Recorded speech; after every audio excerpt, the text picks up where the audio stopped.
Hi everyone, thanks for returning. Let's unravel another perplexing mystery. The case of Lauren Heike. Lauren Heike was born on November 20th, 1993, in Seattle, Washington, to a well-off family. Her father, Jeff, owned a plumbing manufacturing business, and her mother, Lana, worked in real estate. Lauren was close to her older brother, Ryan. She attended Central Kitsap High School in Silverdale, Washington. After graduating, Lauren moved to Phoenix and enrolled at the Gary Manuel Lida Institute to study cosmetology and skin care. Lauren took great care of herself and had a good understanding of cosmetics. Lauren started her career at 18 years old and achieved significant success. She initially spent 5 years, from 2015 onwards, working as a customer support representative. She then became a leading manager at Benefit, a renowned cosmetics company. Next, she worked as a cosmetologist at a beauty salon for 9 months.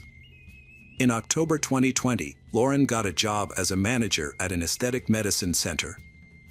Additionally, she had aspirations to pursue a career in real estate, following in her mother's footsteps.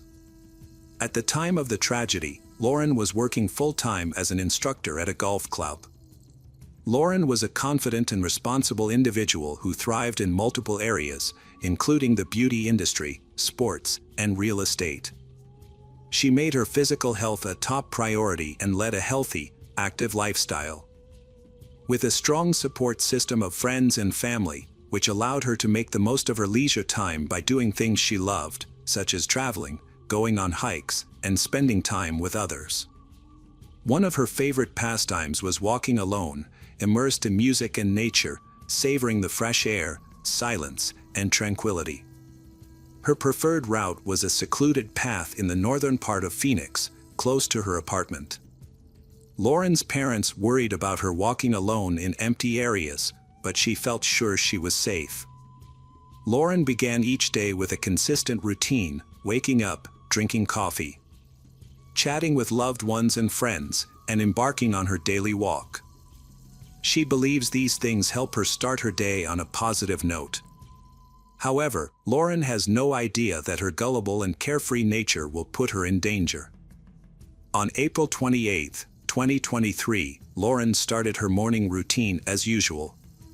She had coffee, chatted with family and friends on the phone, and went for a walk in a quiet area near her apartment in northern Phoenix. The scenic trail took around 15 to 30 minutes to walk one way. Lauren left her apartment at around 10:30 a.m. Surveillance cameras last captured her walking calmly on the trail at 10:52 a.m., wearing a pink sports top, black leggings, and sneakers, with only her phone and keys on her. After that, she was not seen again. Lauren was expected at work at 11:30 a.m. but failed to show up, which was unusual for someone so responsible. Her colleagues tried calling her, but her phone was turned off. This worried Lauren's friends, who shared messages on social media and called each other to find information about Lauren's location. However, no one had any news, and Lauren had not been seen after leaving her apartment that morning. At about 1 p.m., Lauren's worried parents went to her apartment because they couldn't get in touch with her. They thought maybe she wasn't feeling well and that's why she didn't go to work. But Lauren wasn't there either. All her belongings were still in place, the doors were locked, and nothing suggested there had been a break-in or a struggle. It looked like she had gone out for a walk and just hadn't come back. After that, Lauren's relatives immediately filed a missing person report with the police. The authorities reacted swiftly and initiated a search, but unfortunately, they did not get any results. The park where Lauren went for a walk was almost deserted. If someone had been passing by when the attack occurred, the tragedy might have been prevented. However, that was not the case. Lauren was last seen walking alone towards the park, and then she disappeared, no longer responding to calls. Throughout the day, the police and volunteers thoroughly searched the surrounding area, the park, and looked for potential witnesses. They meticulously combed every corner and every bush but found nothing. Lauren's loved ones held on to the hope that she might have simply wandered off, got delayed, or visited friends in another part of the city. Lauren's relatives kept calling and texting her, but still didn't know where she was. As the hours passed, their hopes dwindled, and their fear for Lauren's life grew. Her parents, brother, and friends were beside themselves with worry. The following morning, April 29th, was like a terrible nightmare. At around 11 o'clock, the worst happened. A woman walking her dog stumbled upon Lauren's body. She recognized Lauren because she often walked her dog on that route and had seen Lauren before. The dog sensed something was wrong, and the woman saw Lauren's bloody body. She immediately called the police. Police arrived instantly at the scene to a horrific sight. Lauren's body was found 3 meters off the trail, concealed in a thicket with numerous stab wounds. She lay face up with outstretched arms, her clothes torn, and blood was everywhere. Experts began working immediately, with the forensic medical examiner determining that Lauren died on April 28 at approximately 11 a.m. due to blood loss from deep knife wounds. A total of 15 stab wounds were found on Lauren's body, likely inflicted with a pocket knife. The wound in her back area was fatal. The nature of the wounds indicated that the attack and murder lasted for some time, as they were in different parts of her body, varying in depth and shape. The injuries on Lauren's hands showed she had resisted, with deep cuts on both sides of her hands from trying to deflect the sharp knife. Police realized Lauren fought to the end, but her attacker was aggressive and strong. The attack was unexpected, and scratches on her back, shoulders, and torn clothing indicated the suspect attacked from behind, knocking her down and stabbing her with a knife. He then turned her over and continued to strike. At the crime scene, investigators found a clear footprint from a size 42 to 43 sneaker, likely belonging to the attacker. The area showed signs of a struggle, with Lauren attempting to crawl away and hide in nearby bushes. However, she was unable to escape, and bloodstains were found stretching several meters from the scene, ending near her body. It appeared that Lauren fought for her life and called for help, but unfortunately, she was alone in the deserted park at that early hour with no one nearby to assist her. Near the body, a barbed wire fence was discovered, which Lauren seemed to have desperately tried to climb over. Torn clothing and blood were found on the wire, suggesting that her attempt to overcome the fence resulted in the numerous scratches and abrasions on her body. Lauren's phone and house keys were found nearby, having fallen from her pockets during the struggle.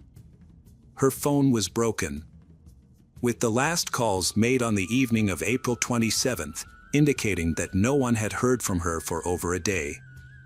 Further examination of the area revealed a bloody pocket knife among the branches a few meters from the crime scene, providing another crucial piece of evidence. Experts quickly identified the object as the likely murder weapon. Further analysis of the blade and handle uncovered fingerprints and DNA traces from an unidentified male. Investigators also collected hair and skin cells from the killer at the crime scene. Lauren's body, along with all physical evidence, was promptly sent for forensic examination. Meanwhile, investigators reviewed the surveillance camera footage from the park. They found that one camera captured Lauren entering the park at 10:52, walking alone and listening to music on her headphones, without anything seeming out of the ordinary. However, just 1 minute later, a tall, thin man in dark clothing appeared on the recording, quickly passing by the camera as if attempting to conceal his face. Despite the man's efforts to hide, experts were able to make out that he was a young African-American male wearing a cap. Notably, his height, build, skin color, and clothing matched the description of the individual whose traces were discovered at the crime scene. Another camera, positioned at the park exit, recorded the same man rushing out from around the corner at 10:59, looking around frantically. He then tried to climb over the fence but got his clothes caught, ultimately jumping over and losing his cap in the process. The investigation gained its first lead from records showing the suspect disappearing in an unknown direction. Although the perpetrator's identity couldn't be immediately established, the police now had an accurate description and distinguishing features to work with. Notably, the unknown man appeared in the park around the same time Lauren was murdered, according to preliminary findings. The cameras captured footage of the killer before and after the crime. A detailed analysis of the footage revealed more information. The suspect moved with purpose, glancing around as if fearful of being seen. He appeared in the park about 30 to 40 seconds after Lauren did, suggesting he was following her. After committing the crime, the perpetrator fled the scene in the opposite direction of the park entrance, scaling a fence to escape quickly. This behavior supports the theory that the murder was premeditated and possibly not his first offense. The killer acted swiftly and boldly, attempting to avoid leaving evidence behind. However, in their haste, they made mistakes that allowed them to be partially captured on camera. Despite being shown footage from the cameras, Lauren's parents and friends were unable to identify the man in the video. The tragedy left everyone shocked and deeply saddened. Lauren's loved ones don't understand why someone could so cruelly take the life-kind and energetic girl. Lauren had no enemies, was not involved in any conflicts, and did not owe anyone money. Additionally, she did not own anything that was worth a significant amount. Her lifestyle is extremely healthy. As a result, the possibilities of revenge or robbery were quickly ruled out. A week after the murder, a press conference was held where police officers shared the evidence they had gathered and appealed to the public for help in identifying the suspect. Lauren's father, clearly distraught, pleaded with anyone who had information to come forward help and assist law enforcement. In response, Lauren's relatives offered a substantial reward for any information that could help identify the killer. The case sent shockwaves throughout the city, prompting thousands of people to take action by sharing information on social media, organizing search parties, and volunteering. Meanwhile, investigators continued to analyze physical evidence. Forensic experts carefully examined DNA, fingerprints, and other biological evidence in a laboratory. Eventually, they got a break in the case. The suspect's genetic profile matched a record in the police database, which identified Zion William Teasley, a 22-year-old African-American with a history of crime. Detectives promptly began to investigate Teasley's background. Their inquiry revealed that Teasley was raised in a troubled home. His parents struggled with addiction. Teasley had a criminal record from a young age, with offenses including theft, public disorder, and intimidation. In 2020, he was convicted of committing several armed robberies. As a result, Teasley spent almost a year incarcerated, but his sentence was reduced due to positive behavior, allowing him to be released early. Teasley's most recent arrest occurred in January 2023 for a knife attack on a bystander, but the charges were dropped when the victim withdrew their statement, resulting in Teasley receiving a suspended sentence. At the time of Lauren's murder, the suspect was under police supervision, requiring him to regularly report to the precinct. His last check-in occurred on April 27th, the day before the tragic incident in the park.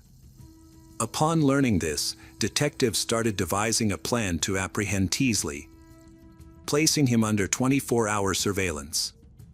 It was discovered that Teasley was unemployed and spent most of his time at home, occasionally visiting the store or meeting with suspicious individuals.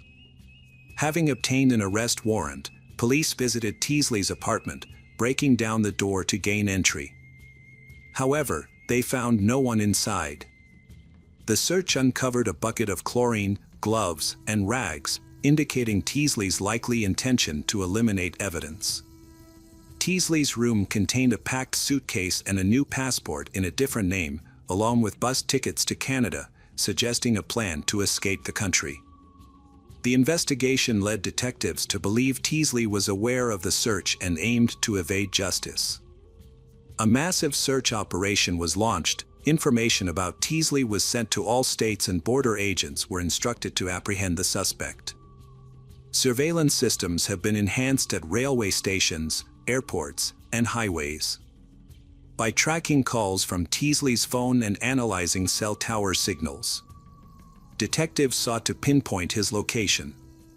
Concurrently, they collected more evidence, including accounts from witnesses who spotted Teasley following Lauren the day before the murder.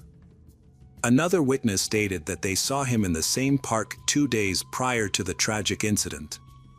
A thorough investigation into Teasley's past revealed a disturbing pattern of violent behavior towards women. Just a month prior to Lauren's murder, he was detained for harassing a woman at a nightclub. Furthermore, a former girlfriend had previously filed a complaint against him for physical abuse, although the case was ultimately dropped due to insufficient evidence. It is clear that Teasley was an extremely unstable and aggressive man with a deep hatred of women, whom he considered inferior. Teasley's social media posts were discovered, where he used derogatory language towards women. Photographs were found featuring knives that bore a striking resemblance to the murder weapon at the scene. Authorities suggested that Lauren may have been a random victim of Teasley's violent tendencies. Lauren's family were shocked and couldn't understand why someone would be so heartless and cruel. Their daughter had simply gone for a walk and was brutally murdered for no reason. Lauren's father made a heartfelt plea to the public, begging them not to seek revenge themselves. He wants people to let the police handle the situation and punish the perpetrators through the law, instead of using mob violence. After a 3-day search, Teasley was apprehended in an abandoned garage on the city's outskirts. During the arrest, he resisted and injured a police officer. During questioning, Teasley was uncooperative, claiming he had committed no crime and had never seen Lauren before. He later denied being in the park that day, but fell silent when shown surveillance footage, and he requested a lawyer.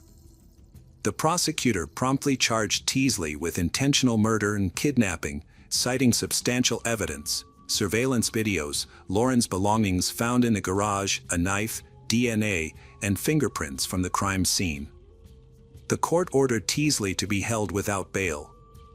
Teasley's trial began on June 5, 2023, and was one of the most high-profile cases in state history, drawing widespread national attention. Journalists and members of the public who were concerned about the issue assembled in front of the courthouse. Everyone in the courtroom was to catch a glimpse of the person responsible for the horrific murder. Teasley, the defendant, was led in wearing handcuffs and an orange prison robe, his expression eerily indifferent. In stark contrast, Lauren's family was overcome with heartache.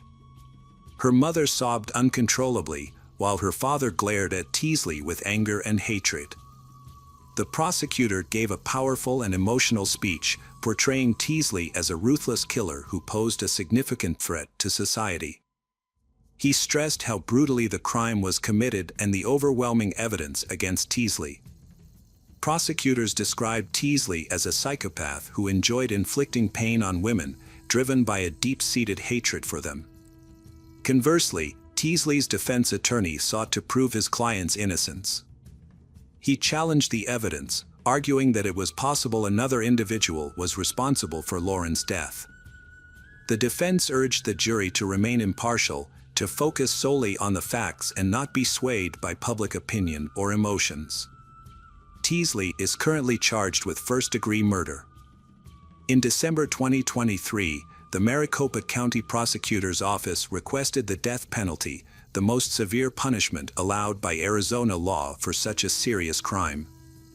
The Phoenix Police Department has completed their investigation, and the suspect will face prosecution. However, Teasley maintains his innocence despite the charges. He remains in custody without bail. The trial is expected to take place in October 2025 and will be one of the most high-profile cases in Arizona history.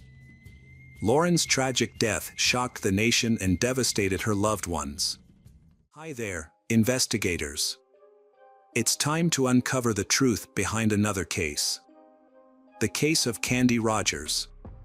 Candace Rogers, also known as Candy, was born on July 18, 1949, in Spokane, Washington. She was an only child in her family, and soon after she was born, her parents divorced. Despite this, Candy maintained a close relationship with her father. Her father lived in the same city, so she got to see him frequently. Candy was a bright and cheerful child who loved spending time outdoors with friends, exploring nature, and playing with her dog. She had a strong desire to join the Campfire Girls, a well-known organization that provided girls with opportunities to learn new skills, go on hikes, and form lasting friendships. In 1959, at the age of 9, Candy finally got the chance to join the Campfire Girls, and she was overjoyed. As a member of Campfire Girls, one of her responsibilities was to sell mints door-to-door in her neighborhood. The organization provided her with boxes of sweets to sell. On Friday, March 6th, Candy planned to sell mints after school. After returning home, having dinner, and playing with her dog, she packed 8 boxes of mints and set out around 4 p.m. Candy had a plan to go door-to-door in her neighborhood, offering sweets to her neighbors. To avoid duplicating efforts, she and the other girls in the area had assigned specific streets to visit. However, when Candy failed to return home by 6 p.m. as expected, her mom started to worry. As night began to fall, her mom and grandfather set out to search for her, scouring the neighborhood streets but finding no sign of Candy. Soon, some family friends and neighbors joined the search, but despite their combined efforts, no one could find any trace of Candy.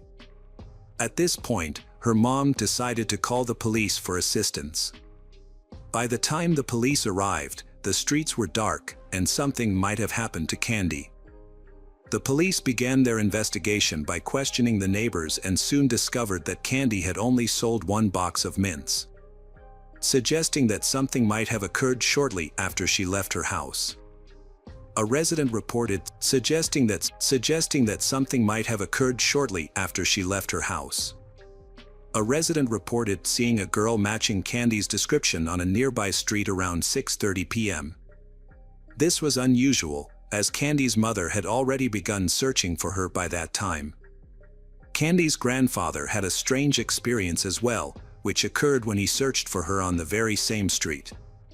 He narrowly avoided being hit by a speeding green 1953 Ford, which struck the curb. Unfortunately, he couldn't see the license plate number. The police issued a detailed description of the vehicle and initiated a search, but so far they have not been able to locate it. Later, around 9 p.m., several mint boxes were found scattered along the road near a bridge. These boxes belonged to Candy, increasing concerns for her safety. The police focused their search in this area, thoroughly searching both riverbanks and a small wooded area on either side. Despite an all-night search, Candy was not found. By morning, news of her disappearance had spread through local newspapers. And soon the case was being covered by statewide media. In 1959, child disappearances near their homes were unusual because it happened extremely rarely. The townspeople were extremely worried about this. To resolve this alarming situation, police have stepped up search work. They added mounted police, all-terrain vehicles and helicopters and military personnel to thoroughly search the area. In addition, over 1,000 volunteers joined in the massive search from both local areas and nearby cities. It became one of the most extensive search operations at the time. Despite these efforts, they still could not locate Candy. Another incident that added to the trauma of the town was when a search helicopter struck power lines and crashed. As a result, 3 of its crew members died. However, police remained dedicated and relentless, operating 24/7 on this case. With so many investigations open, officers still tried everything. Throughout the case, nearly 750 initial leads turned up. Officers closely inspected every detail. Regrettably, these investigative trails did not help discover any definitive proof about Candy's. 2 weeks after Candy's disappearance, 2 military personnel from a local base went on a hunting trip in the woods west of Spokane. They stumbled upon children's shoes on the ground, which immediately reminded them of Candy's case. Since many military members had been involved in the search, they were familiar with the details of her disappearance. The military personnel reported their discovery to the police, who then showed the shoes to Candy's grandfather for identification. He confirmed that the shoes belonged to his granddaughter. The police quickly launched a search operation in the woods. Within minutes, an officer spotted a foot protruding from the bushes and discovered Candy's body. She was found lying in the underbrush, covered with pine branches. A medical examination revealed the cause of death was strangulation, also found marks on Candy's hands and feet, indicating that she had been bound. Although no ropes were found near the body. Furthermore, the medical experts concluded that Candy had been sexually abused. During the investigation, the police found a green car seat cover near the crime scene.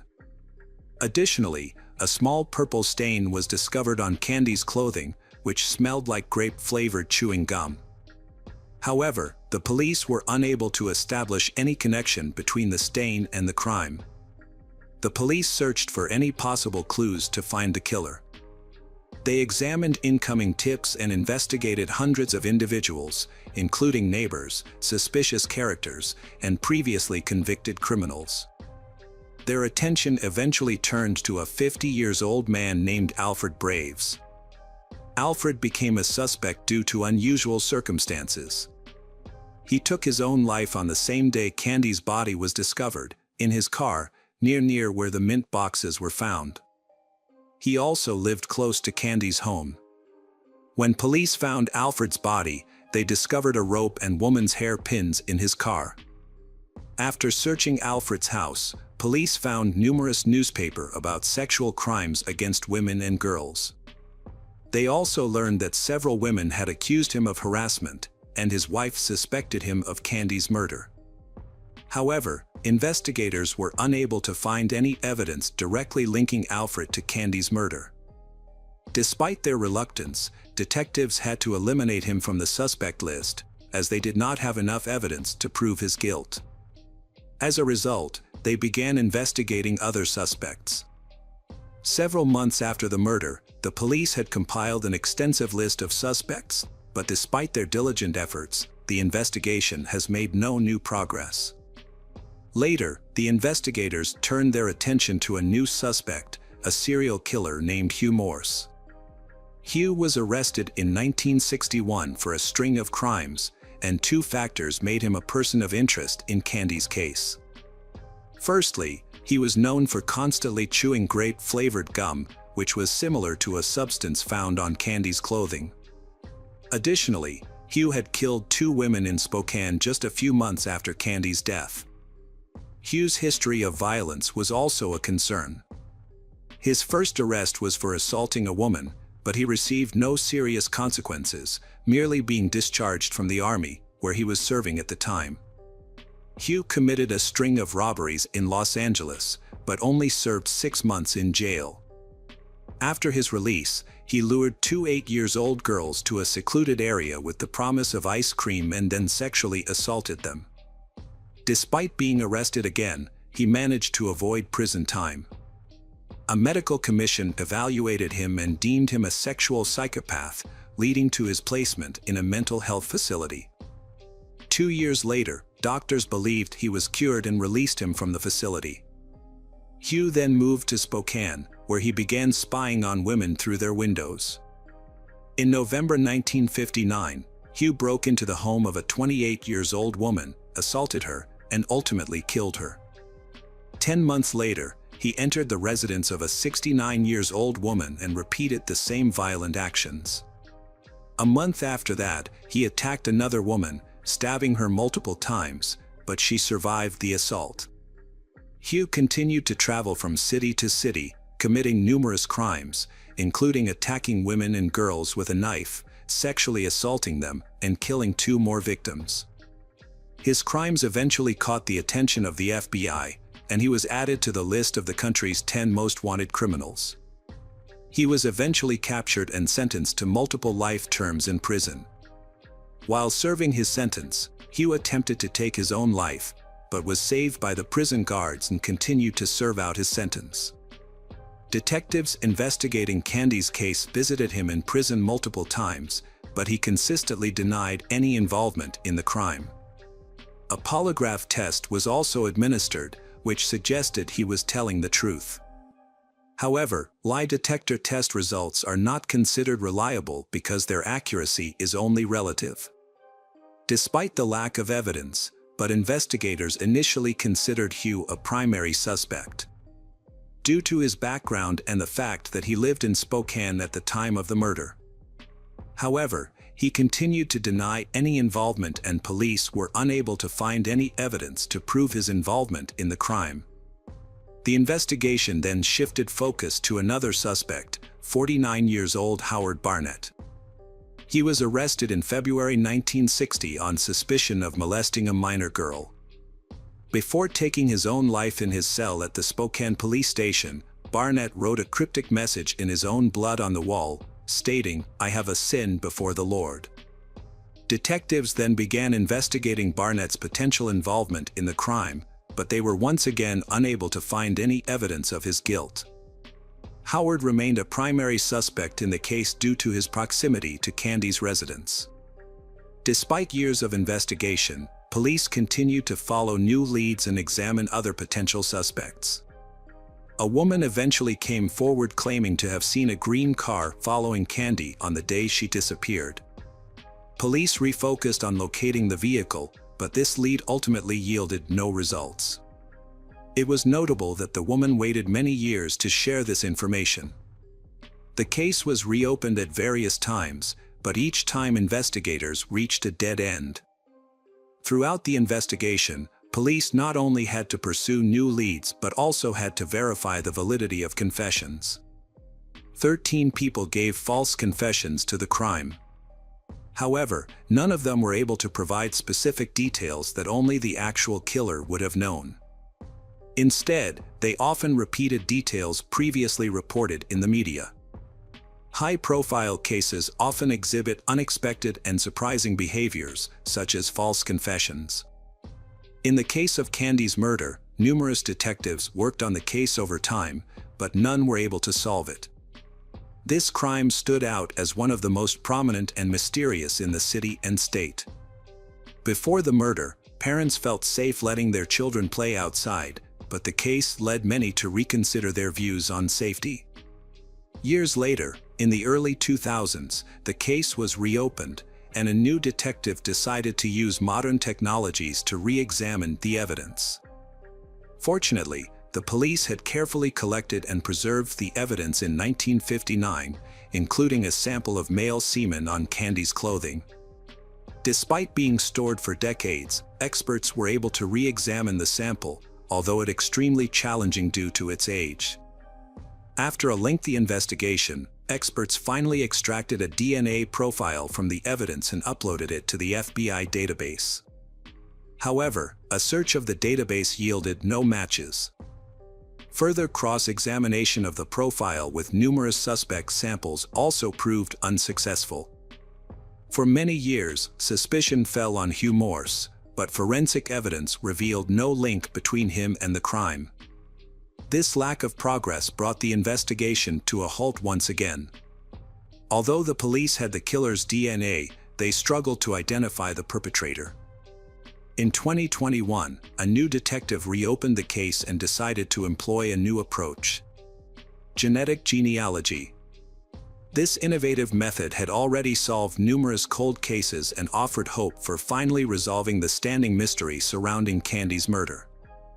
The detective reached out to multiple labs that specialized in this type of analysis but was met with disappointment once again.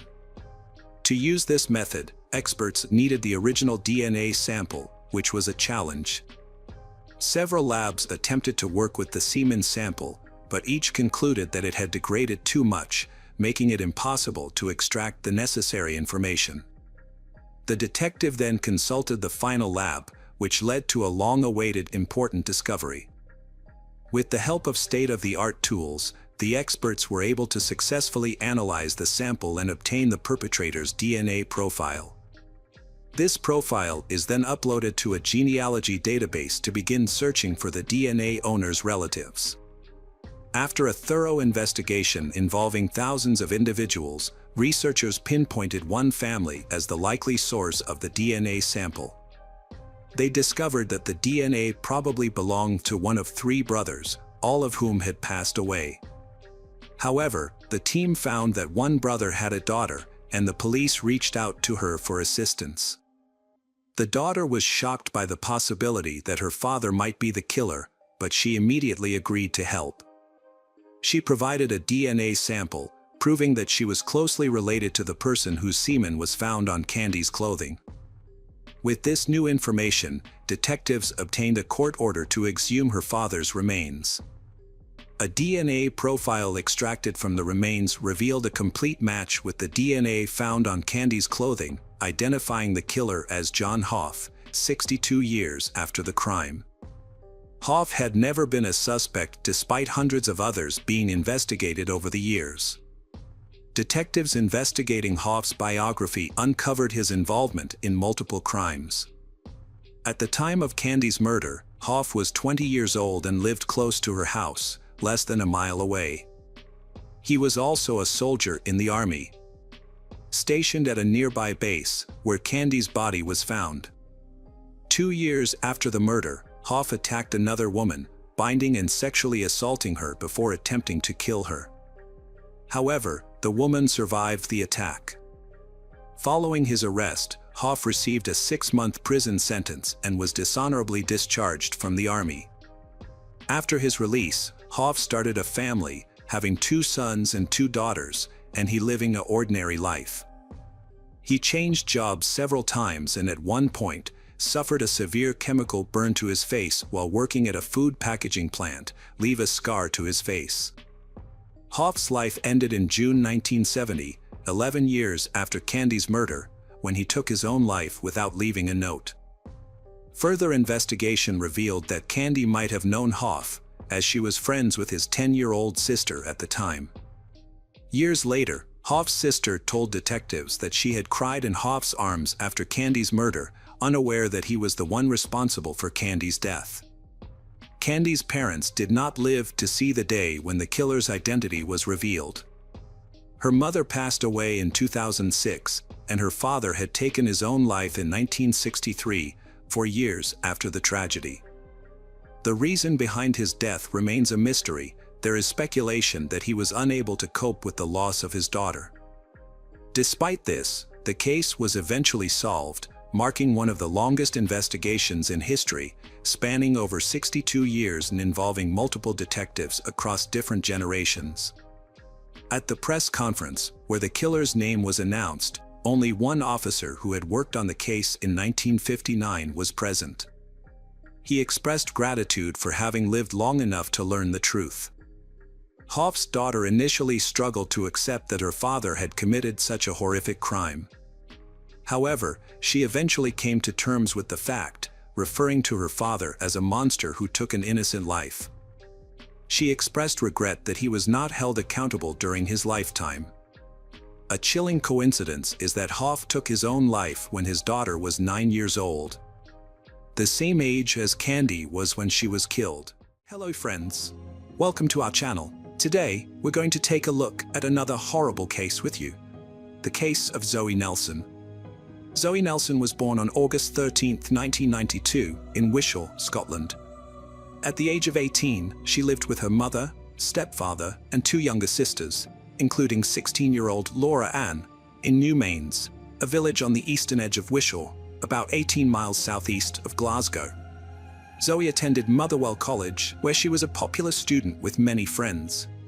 A complicated romantic situation developed when both Zoe and her sister Laura Ann became involved with the same 20-year-old man, Robert Bain, who lived with his grandparents about a mile from the Nelson family home.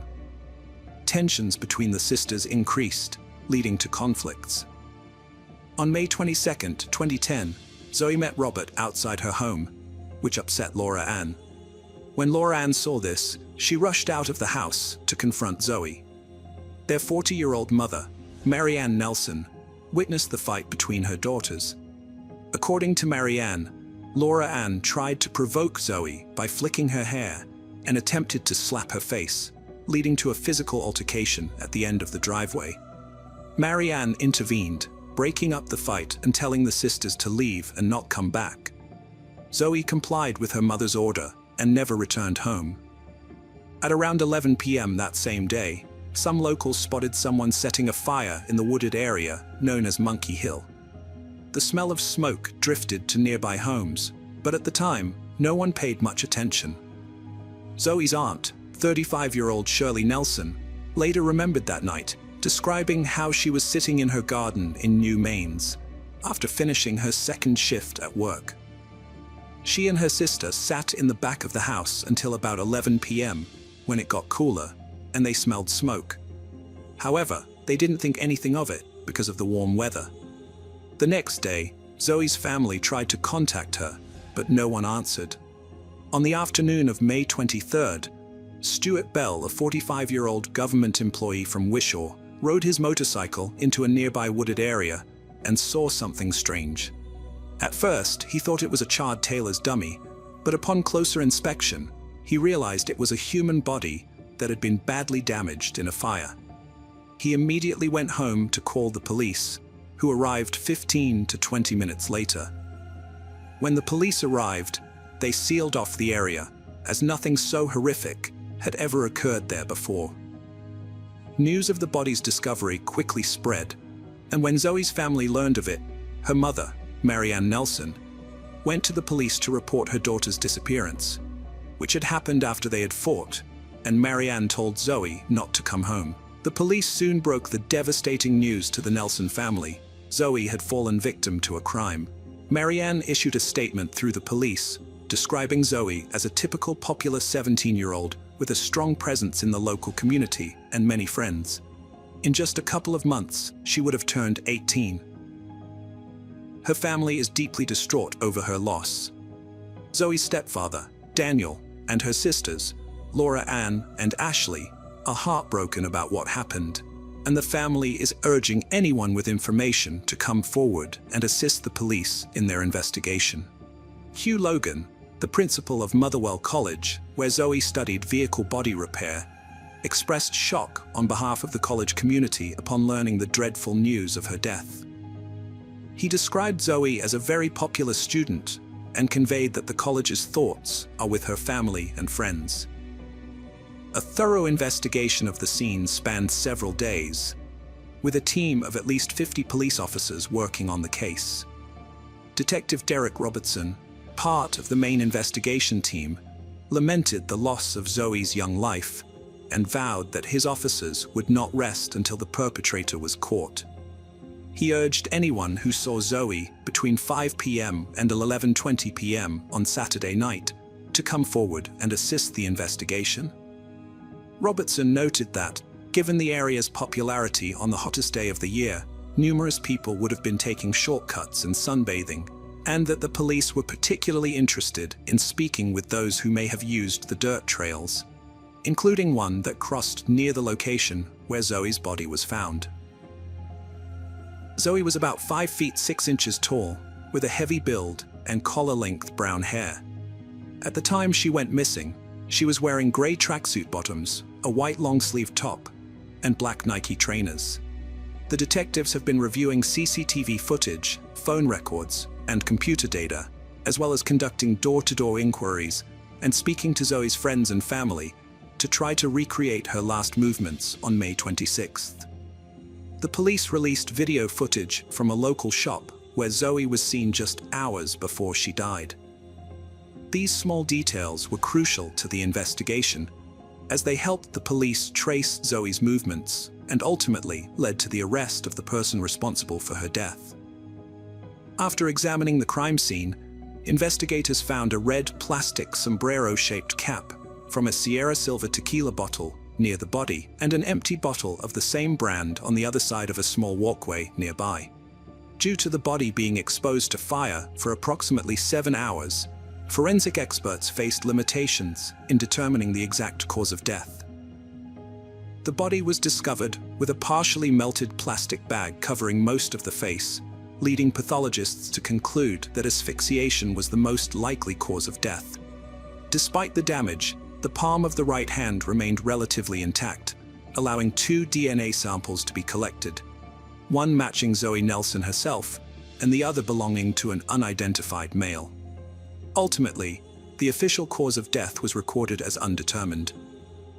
By May 28th, police had gathered several witness statements that provided a disturbing account of Zoe's last days. One witness reported seeing Zoe with a heavily intoxicated and aggressive man at around 5:15 p.m. on May 22nd, who was hitting her on the head. Another witness claimed to have seen Zoe walking with a man with a tattooed face near his home in New Mains. A third witness described seeing Zoe with a similar-looking man in New Mains, who appeared angry, hit a lamppost, and threatened to take someone's life that night.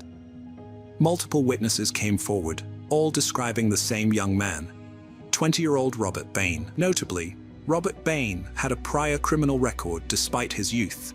He had served 18 months in prison for robbery and was released just 7 weeks before Zoe's death. Additionally, he had been arrested 4 times for possessing illegal substances, though as a juvenile, he faced minimal consequences. Investigators started to view Robert Bain as a prime suspect in the case. Before they could take further action, Bain surprisingly turned up at the police station in Wishaw around 5:50 p.m. on May 28th.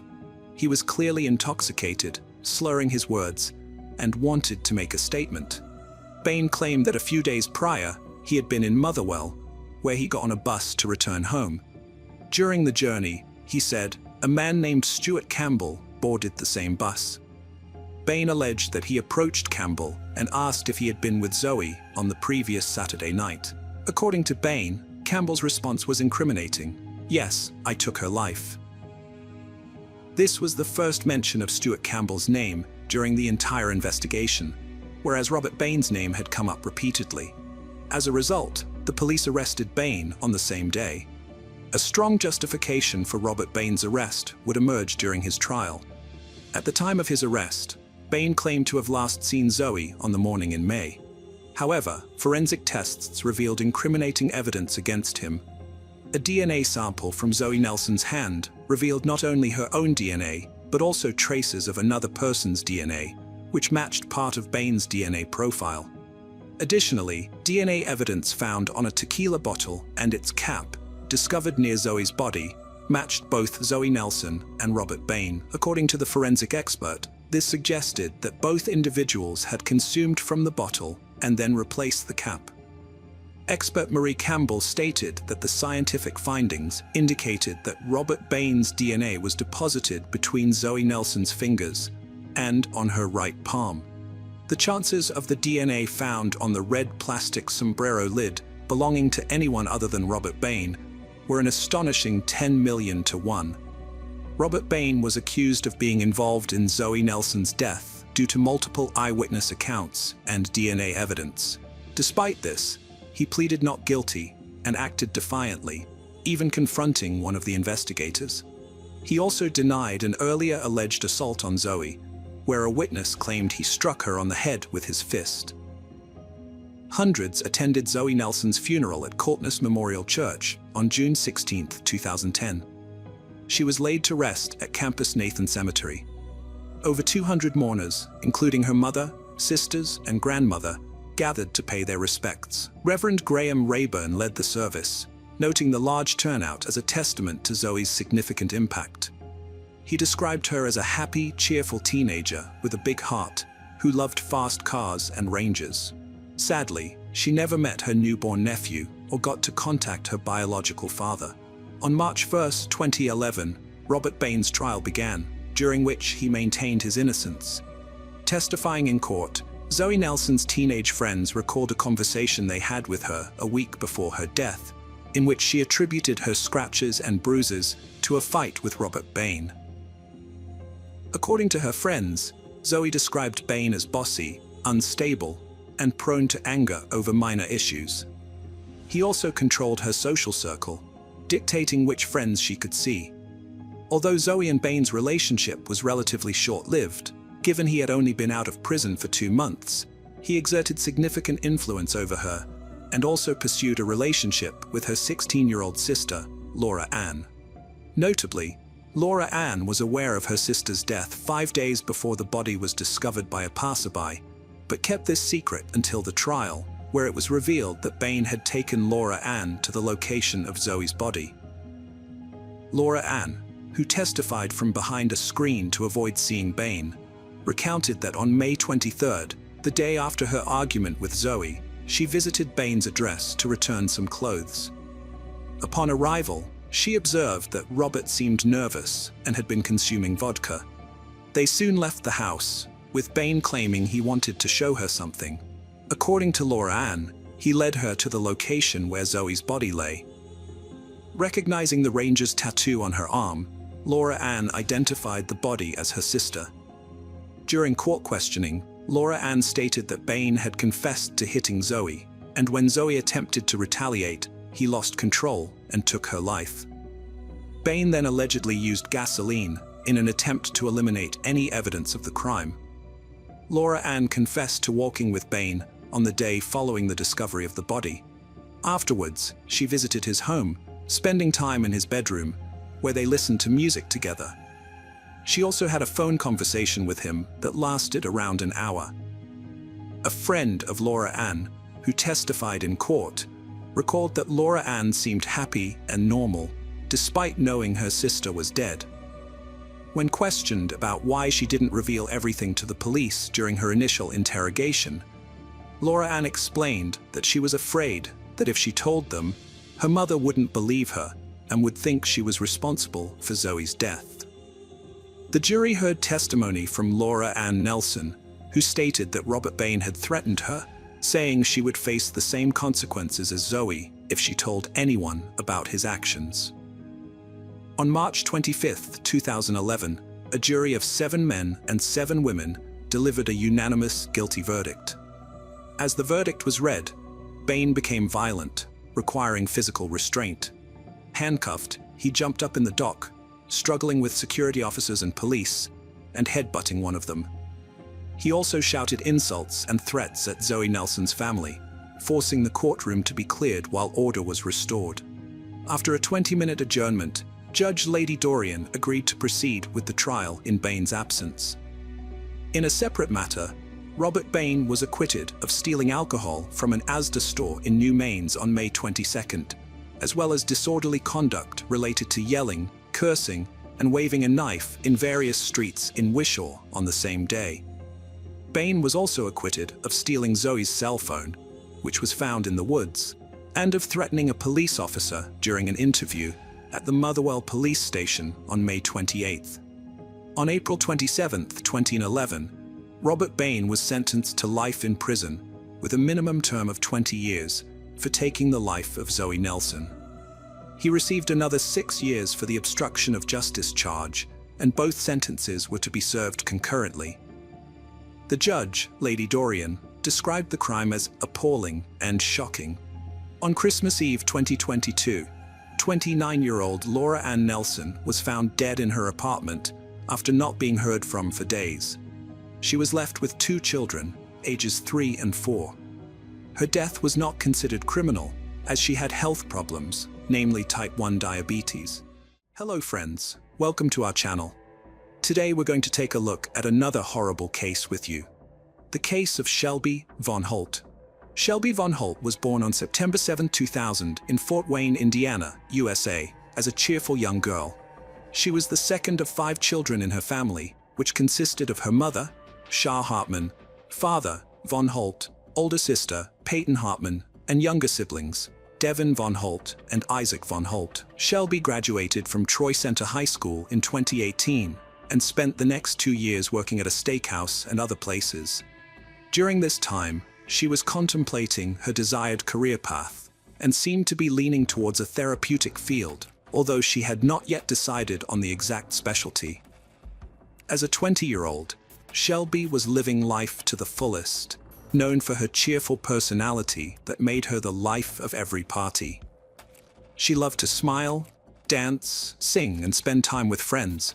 Notably, she was living independently, although the reasons for this were unclear. While she was not active on most social media platforms, she frequently posted cheerful photos on Facebook, many of which featured moments shared with her young niece, Camila, who is the daughter of her older sister, Peyton. According to her mother, Shelby met Valerie Rose Hardick, a 22-year-old woman, on Facebook. Although they reportedly did not have a close relationship, Valerie's life is shrouded in mystery, with rumors of a troubled childhood, questionable associations, and potential mental health challenges. On June 20, 2021, at 6:48 p.m., a 911 dispatcher received a distress call from a woman who managed to convey that she was injured and claimed Valerie shot her. Although it's unclear whether the woman provided her address or if the police traced the call, officers from the Fort Wayne Police Department arrived at Shelby's residence shortly after. Upon arrival, the officers forced entry into the residence and found Shelby barely conscious, suffering from multiple gunshot wounds, and surrounded by a large pool of blood. One officer stayed with Shelby while the others conducted a protective sweep of the residence to ensure no other victims were present and that the perpetrator was not still inside. They did this while waiting for an ambulance and local firefighters to arrive. During this time, the officers attempted to provide first aid, and a surgeon asked Shelby if she knew who had shot her. Shelby identified Valerie as the attacker. Emergency medical personnel soon took over Shelby's care, rushing her to the nearby hospital, where she was in critical condition, but still alive. Meanwhile, Shelby's family was informed of the incident, and Fort Wayne Police Department officers began gathering evidence from her home. A doorbell camera was a significant piece of evidence, and after reviewing its footage, a person of interest was identified, though details were not publicly disclosed at the time. In a remarkable coincidence, a disturbing incident took place the day after Shelby's critical injury, approximately 50 kilometers away in Ohio. At around 10:30 a.m., the local police department received multiple calls about a suspicious-looking young woman lurking around a convenience store at a gas station. According to eyewitnesses, she had been wandering around the store and near the gas pumps for about an hour, seemingly trying to catch a glimpse of customers' credit card numbers as they made their purchases. Furthermore, the police had already received a prior call from a man who reported seeing the same woman earlier at the convenience store, claiming that she had pointed a gun at his back. After taking precautions, police officers arrived at the gas station where they found the woman and arrested her without any violence. The 22-year-old woman was identified as Valerie Rose Hardick. She had a 9mm handgun on her, which was the same type of weapon used in the attack on Shelby. Shelby had already identified her attacker as Valerie, which made the police even more certain they had the right person. The car Valerie was driving was the same one captured on Shelby's doorbell camera, leaving the scene just before Shelby called for help. Although the investigation is ongoing, Valerie was taken into custody and transferred to the county jail, where she will await her court hearing in the local municipal court. Shelby was clinging to life after being gravely injured by 89mm bullet wounds to her chest and abdomen. Doctors placed her in an induced coma and did everything they could to save her. Unfortunately, 3 days after the brutal attack on June 22, 2021, Shelby's body gave in to the injuries, and she was pronounced dead. According to her mother and media reports, Shelby died after undergoing 4 complex abdominal surgeries that did not yield the desired results. She received 20 blood transfusions, but the medical outlook was always bleak. If Shelby had survived, doctors believed her legs would have needed to be amputated. The brutal murder raises questions about what could drive someone to commit such a heinous crime, According to the limited information available, investigators attributed the motive to jealousy. It is alleged that Shelby was dating a man who Valerie was strongly attached to, although his identity was not revealed. Valerie was charged with criminal assault and aggravated threats. Initially held in Ohio on a $100,000 bail for threatening a man with a firearm at a gas station, Valerie was later transferred to Allen County to face charges for Shelby's murder. Shelby Von Holt's remains were memorialized in a private ceremony at a funeral home on June 29, 2021, and then cremated. In early 2022, Valerie Rose Hardick entered a plea deal in connection with Shelby's murder. Hardick pleaded guilty, citing mental illness as a defense. As part of the deal, the prosecution dropped a charge related to the use of a firearm during the crime, which could have added 20 years to her sentence. In September 2022, Hardick's sentencing hearing took place in the Superior Court of Allen County. As agreed, she pleaded guilty but mentally ill. During the hearing, her defense attorney presented mitigating circumstances, including her difficult upbringing, marked by her stepmother's death, abuse by her stepbrother, and a history of mental health issues. However, the prosecutors emphasized the jealousy motive behind Shelby's murder and highlighted Hardick's criminal history, which had escalated over time. They also noted that Hardick was on probation at the time of the murder, having been part of an alternative program due to previous charges. Throughout the hearing, Valerie's behavior was inconsistent. At times, she seemed coherent and fully aware of the situation, but at other moments, she appeared nervous, distracted, and even smiled at Shelby's family. Despite this, she answered the court's questions accurately. Although the exact content of her statements was not specified in media reports, it was noted that she never expressed remorse or apologized to Shelby's family.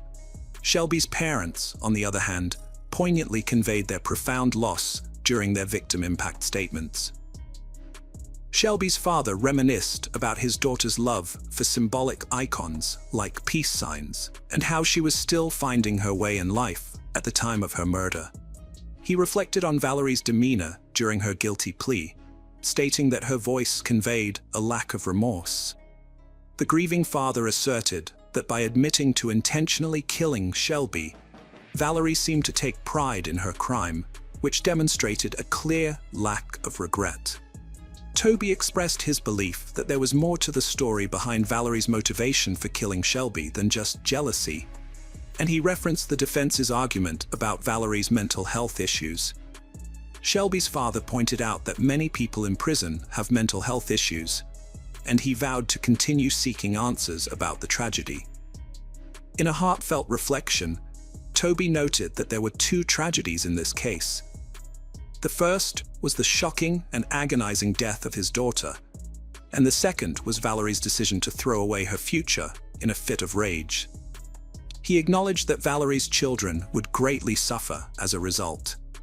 It was revealed that Valerie, who was 22 years old, had at least 2 children, although no further details about them were publicly disclosed. The grieving father said that the tragedy wouldn't stop at the graveyard or in the courtroom, because true justice couldn't be achieved in such a tragic situation. However, he said he had forgiven Valerie in order to find peace within himself, which he believed was guided by his faith in Christ. He was confident that Shelby was with God and reiterated his deep love for her. Shelby's mother, Shauna, also spoke about her feelings.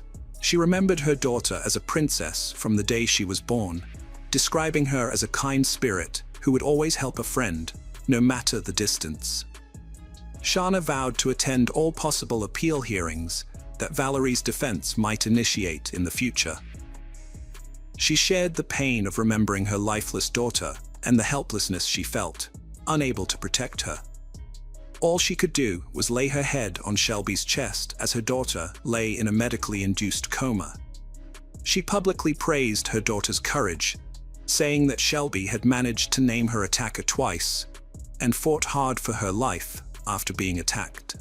Shauna detailed the severe injuries Shelby suffered, explaining that her heart was racing at an unsustainable pace Although Shelby's medical expenses totaled nearly $500,000, Shauna didn't seek compensation because they were waived following her death.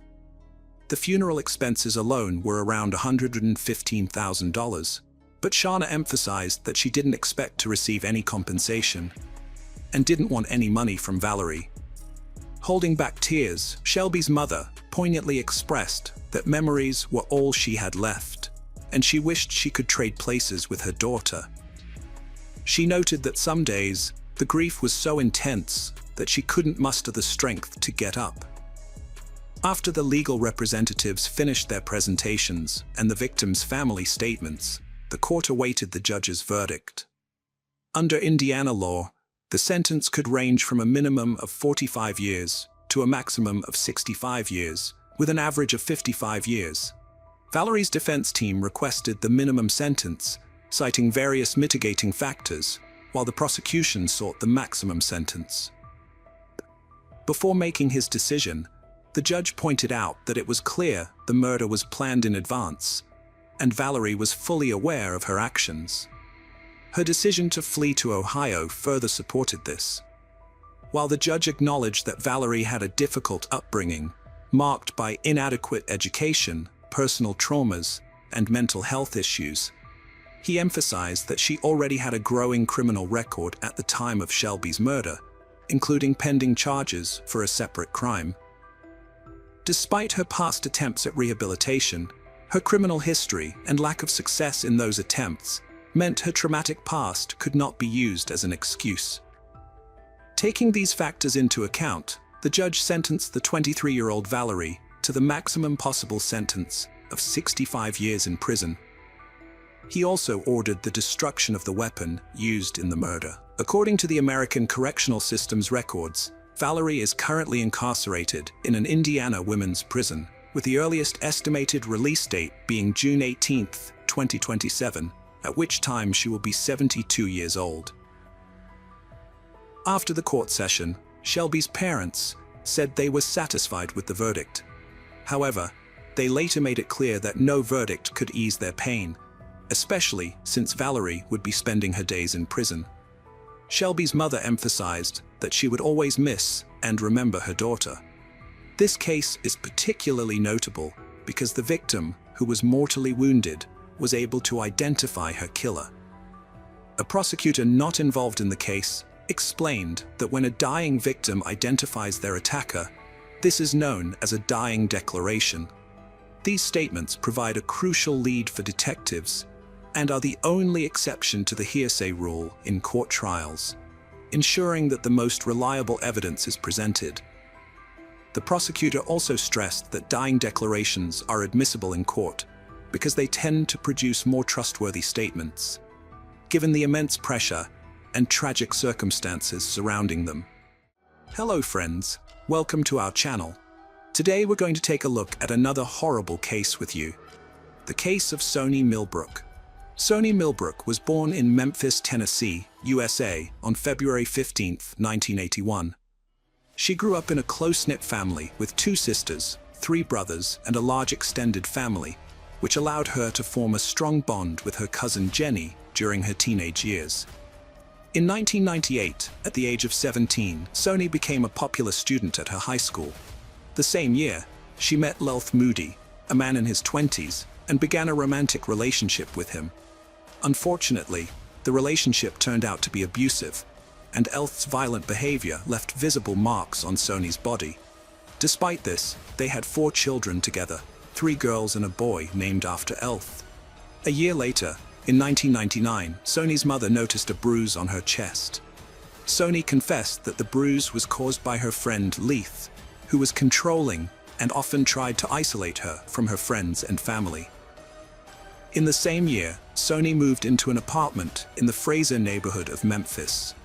However, her new home was soon vandalized, with furniture slashed, clothes missing, the television destroyed, food smeared on the walls, and personal hygiene products scattered everywhere, including down the stairs. On the mirror, someone had written, "Kiki loves you" in red nail polish, with Kiki being Leith's nickname. On October 31, 2000, Soni, her cousin Pamela, and Leith went to a bar called Mirage. While they were there, Leith slapped Sony and threw a drink in her face. Sony and Pamela left the bar and sat in the car, where Sony was visibly shaken and trembling. She asked Pamela to take her home before Leith arrived. Once home, Sony locked and chained the door. An hour later, Leith showed up, yelling and banging on the door. Pamela finally got Leith to leave by threatening to call the police. After Sony calmed down, her cousin left her alone at home. However, later that evening, Pamela got a call saying that Sony was in the hospital. Somehow, Leith had managed to get into the house, and when Sony tried to end the relationship, he violently retaliated. He tore her clothes, beat her on the head, face, chest, arms, and thighs, leaving her with bruises all over her body, a loose tooth, and even temporarily losing consciousness after being choked until she passed out by Leith Moody. Not long after, Sony discovered Leith Moody's birth control pills in her apartment, and he assaulted her again. By late 2008, when Sony was 27, she was working at a Christian academy. She was a reliable employee who always arrived on time, so when she missed work or requested time off, it was usually for significant reasons. One day, she called her employer to say she couldn't come in because her face was badly bruised, and she didn't want the children to see her like that. The director allowed her to wear sunglasses inside the academy, and Sony confided in her boss about how her boyfriend had once chased her in his car, trying to force her off the road. Leith Moody's violence wasn't limited to Sony and their children. In April 2008, he was found parked in an SUV with a firearm, despite being prohibited from possessing one, as a convicted felon. He had already served 2 years in prison for theft, and another 3 for drug possession with intent to sell. On October 6, 2008, the situation between Sony and her boyfriend Leith reached a crisis point. After failing to show up at the academy, Sony sent a distressing text message to her boss at 5 p.m., stating that Leith was holding her hostage in her own home and had been beating her all day. She provided her address, prompting her boss to alert the police. 2 officers responded to the call and arrived at the residence. When they knocked on the door, it was locked from the inside, and there was no response. The fire department was called to break down the door, and upon entering the apartment, the officers saw Leith jumping out of an open window at the back of the apartment. Sony stood in the hallway, visibly distraught and unable to speak. Her 4 children were with her, creating a heart-wrenching scene. Her face and neck were covered in bruises and scratches. Once she calmed down, Sony recounted the events that had unfolded. She and Leith had started arguing, and he had refused to let her leave the house. Sony explained that they had not answered the door earlier because Leith had forbidden her or the children from approaching it or the windows.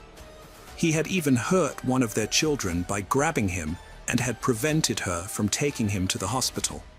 Sony detailed the physical and verbal abuse she had suffered at Leith's hands, including being choked with a baby blanket until she lost consciousness.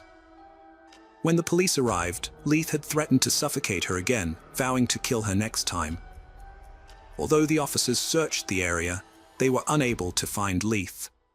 Sony and her children eventually left the house in her car. 3 days after the incident, Sony applied for a restraining order against Leith, fearing for her life and wanting to prevent any further contact with him. However, she failed to attend the court hearing on October 23rd, which meant the protection order was never granted. 6 months later, on March 10, 2009, Sony and Leith were still in contact. On that day, Leith was supposed to pick up the children for a doctor's appointment, but instead, he started a fight with Sony, accusing her of having a new boyfriend. The argument quickly escalated, with Leith slapping her, pulling her hair, and yelling death threats as she tried to escape.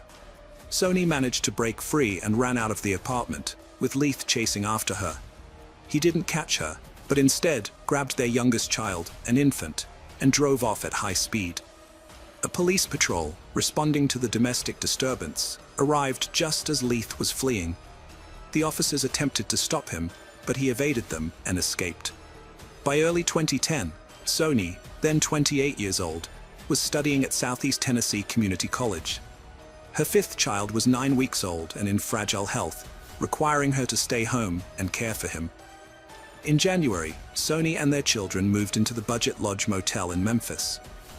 On the very day they moved in, their arguments were so loud that the motel staff intervened, as they were disturbing other guests. Unfortunately, peace remained elusive, as their fights continued to disturb the neighbors and the management with excessive noise. On January 22nd, a hotel security guard witnessed Leith in a highly agitated state when he arrived at high speed in Sony's car. He began shouting at her while she stood on the second-floor balcony with their children. During the heated argument, Leith threw a bag of groceries at her. The security guard intervened, telling Leith that he needed to keep the noise down and refrain from throwing objects, and that the argument should be continued inside their room. However, Leith responded by telling the guard to mind his own business, locked the car, and walked away, with the guard following him to a third-floor room that was not registered under anyone's name. When the guard asked Leith to hand over any hotel keys he had, Leith surprisingly produced keys to 3 different rooms, despite not being registered as a guest. The following day, Leith, Sony, and their children moved to room 222. That evening, the night manager asked Leith to leave, which he did, but he soon returned. The confrontations persisted for a few more days until the same security guard, who had repeatedly warned them, finally asked Leith to vacate the property permanently. As Leith went to the parking lot, the receptionist attempted to calm him down, and the guard warned him not to return that night. Leith got into the car and drove away. On January 26th, Sony privately shared with Pamela that a lot was going on in her life and that she was currently staying at a motel. She hinted that she had something important to confide in Pamela and promised to get in touch if she ended up leaving the motel or if her boyfriend did. The next day began like any other, with Sony taking her younger kids to daycare and dropping off her oldest at school around 11 a.m. However, things took a turn when the housekeeping manager knocked on Sony's door, speaking to her through the window, to inform her that they needed to settle their bill or leave the hotel room. He returned several times that day, looking for a response. At around 2:30 p.m., Leith answered the door, telling the manager that his mother would be back soon with the money they owed. But when the hotel security guard checked room 222, he found it empty, with children's clothes, bags, and various items scattered all over the floor. One of the beds was neatly made, which seemed out of place given the state of the room. Later that day, Sony failed to pick up her eldest daughter from school, which was unusual. The school secretary called Christine, the child's maternal grandmother, to come and get her. Christine tried calling Sony, but there was no answer. Growing worried, she discovered that her other grandchildren were still at daycare. Convinced something was wrong, Christine asked her husband to pick up the younger kids while she went to the school. They eventually contacted the police, who arrived at the house around 10:30 p.m. and filed a missing persons report. On January 28th, the housekeeping manager re-entered room 222, which was now vacant, to collect and label the personal belongings that the previous tenants had left behind, apparently to avoid paying their bill. The room contained piles of clothing and a large trash bag, which were both taken to the storage area. After emptying the room, it was thoroughly cleaned and readied for new guests. The following day, on January 29th, James and Rhonda Sargent moved into room 222. Upon moving in, the new tenants immediately noticed a strong, unpleasant odor in the room. They attempted to mask it by burning incense, but this effort was unsuccessful. During their search for the source of the smell, they discovered that the previous tenants had also tried to hide it, as evidenced by the scented tissues they found stuck in the tiles and ceiling vents. The smell was most pronounced when someone sat on the bed. On January 29th, the Memphis Police Department's Missing Persons Unit visited the hotel to ask about Sony's whereabouts, as it was the last place she was seen. However, the officers did not search room 222.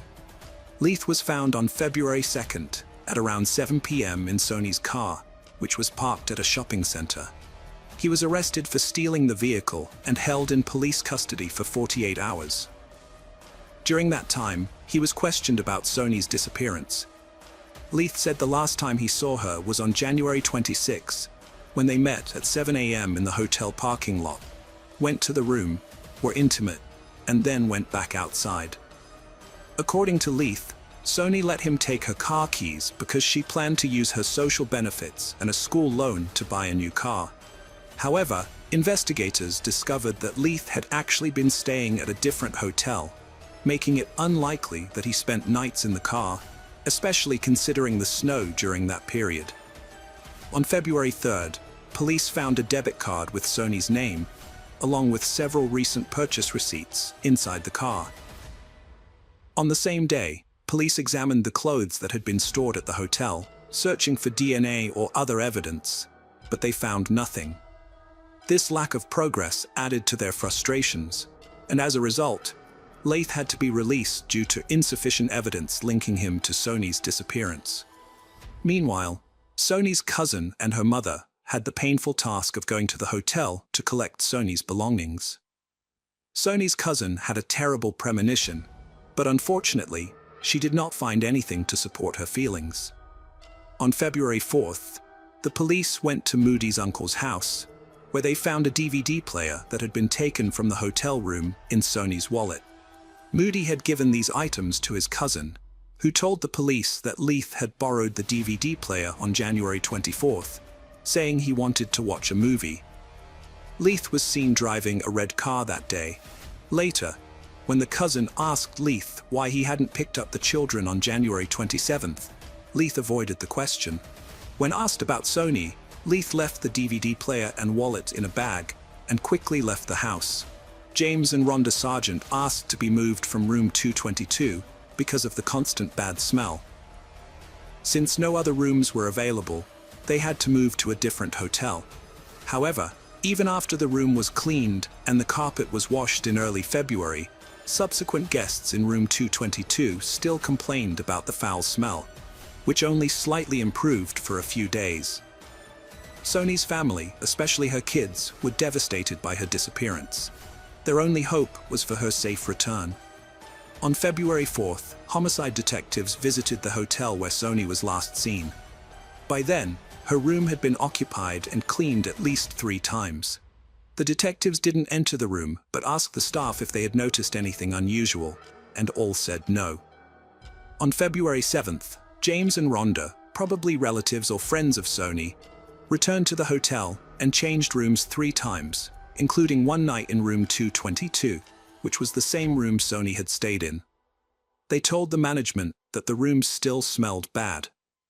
In March, a deeper cleaning of room 222 was carried out, including the carpets, bedding, bathroom curtains, and window drapes. But to everyone's surprise, the smell didn't go away. It got stronger. The manager talked to the security guard about the issue, and during their conversation, they remembered that Sony had vanished at the end of January. The guard recalled the events from that time and suggested that the manager check room 222 for signs of blood or cleaning products. 10 minutes later, the manager returned and asked the guard to come with him. What they found was horrifying. The 2 men walked into the room to find that the manager had removed the mattress from one bed, leaving only the frame behind. The lower part of the bed frame had a built-in enclosure, which prevented the space underneath from being used as a storage area. However, when they lifted the box spring, they discovered a large empty space that could conceal anything. As they peered through the solid edges of the frame, they stumbled upon a gruesome sight, a decomposing body. They immediately called the police, who arrived at the scene shortly after. Upon inspection, the bed frame was found to have marks all over it, with 2 broken wooden areas near the headboard. A towel and a cloth bag were discovered between the legs of the body, which was dressed in a shirt, but was naked from the waist down. The autopsy conducted by the forensic team revealed that the cause of death was strangulation using a coaxial cable. The cable was wrapped around the victim's neck, under one arm, around the chest, and ended at the back. According to the forensic examiner, it would have taken at least 2 to 3 minutes of continuous pressure to cause death. DNA analysis matched Sony's genetic profile, which included female markers. Additionally, male genetic material was found on 5 parts of the cable. The main theory was that Sony was already dead when she was reported missing, and that Leith had used the coaxial cable from the DVD player he had borrowed from his cousin, suggesting premeditation. Leith was detained by the police shortly after, although not for the discovery of Sony's body. He was arrested on a separate charge of possessing a firearm, despite a prior felony conviction. Despite this, he was considered a person of interest at the time of his arrest, as he was the last person seen with Sony alive. Furthermore, he was found in Sony's car when he was arrested and taken to the detention facility in Mason on March 18th. The police have launched an internal investigation to find out why the case took such an unusual turn. They acknowledged that the family deserved answers and explained that despite their eagerness to solve the case, the officers had taken a wrong turn that led them away from the room. The police also stated that they had never dealt with a situation like this before, saying that the discovery was more astonishing than fiction, and highlighted the tragedy of domestic violence. However, they regretted that the room had been cleaned and rented out multiple times since Sony's death, which made it difficult for them to collect evidence. Rhonda, one of the first tenants to occupy the room where Sony's body was found, expressed skepticism about the police explanation when she spoke to the media. She pointed out that if the officers had asked to enter the room during their January visit, she and her husband would have let them in. Rhonda argued that unlike her and her husband, the officers should have been able to recognize the smell of a decomposing body and found Sony much sooner. Finally, the time arrived to bid a loving and dignified farewell to Sony. On March 24th, her funeral took place.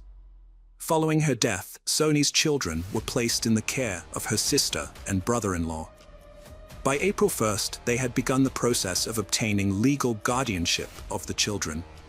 She acknowledged that while the children were the primary victims of the tragedy, the lives of all family members were severely disrupted.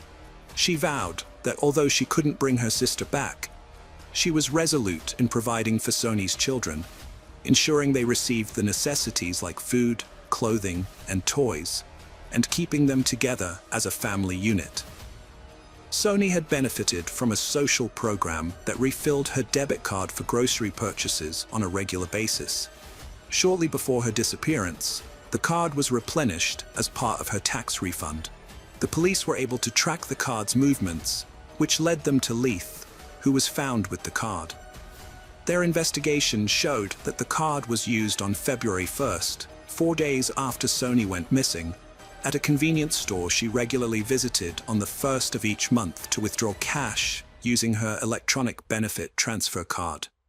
The police visited the store and asked the owner to share the footage from the 16 security cameras.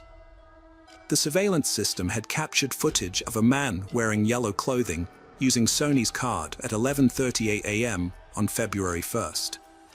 He bought a bottle of orange juice, withdrew some cash, and purchased a cigar.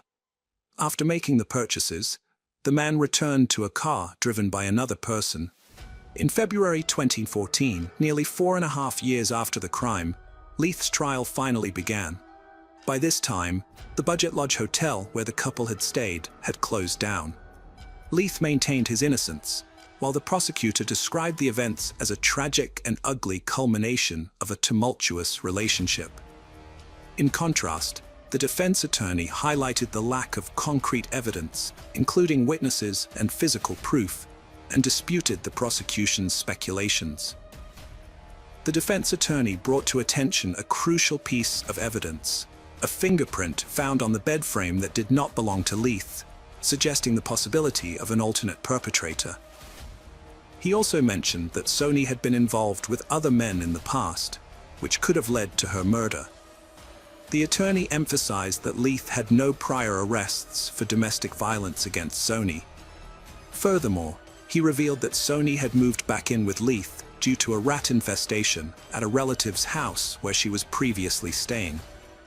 On February 6th, a video was shown in court, which captured Leith using a prepaid Sony card just 4 days after the murder. While the defense team suggested that Leith's calm behavior during the transaction suggested he was innocent, the prosecution saw it as a sign of a cold-blooded and ruthless individual who was unbothered by the crime he had allegedly committed. On February 7, 2014, Leith was found guilty of first-degree murder and was sentenced to life in prison. 3 days later, on February 10th, Leith appealed the sentence, arguing that the court had made an error by considering his past history of domestic violence, and that the evidence presented was insufficient. However, on July 7, 2015, the Tennessee Court of Criminal Appeals upheld the conviction, confirming the sentence. Friends, welcome to our channel. Today we're going to take a look at another horrible case with you, the case of Graciela Graciela. Graciela Graciela was born on October 6, 19, in Mexico, to a working-class family who sought a better future for their children. To achieve this, her parents made the decision to immigrate to the United States, ultimately settling in Hermiston, Oregon. As Graciela was very young at the time of the move, she has no recollection of the challenges associated with relocating. Upon reaching school age, Graciela attended Umatilla High School, an institution that predominantly served students from low-income backgrounds.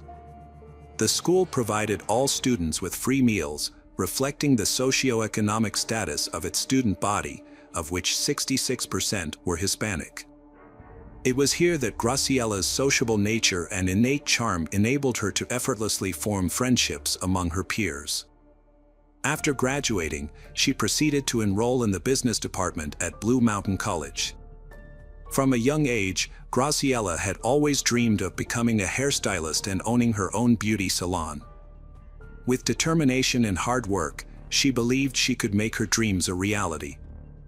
By February 2006, she had achieved her goal and became the owner of Cuz Beauty Salon.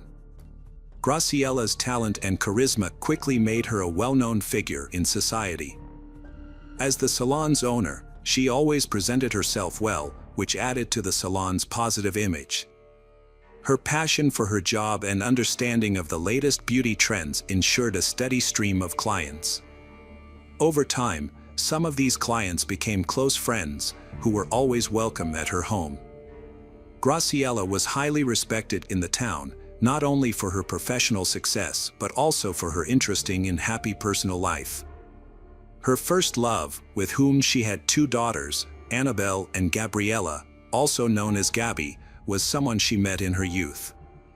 Although the relationship didn't last long, and the father of her children left the family, Graciela didn't let this setback hold her back. Instead, she focused on self-improvement and continued to move forward as a single mother. Graciela later earned a degree in cosmetology. She then met a kind-hearted man of Mexican descent named Romero Sanchez, and they got married. Her children from a previous relationship reported that she never regretted this decision. Her husband was caring not only to her but also to her children, treating them as his own. The family later welcomed 2 more children, Arthur and Jacob. Although he had biological sons, Graciela's husband still affectionately referred to Annabelle and Gabriella as his girls. Gabby considered her stepfather to be her real father, as he consistently supported, protected, and cared for them. The couple prioritized keeping their family united and happy, raising 4 children together. This did not deter Graciela from pursuing her passion. Instead, she would often take her children with her to professional meetings.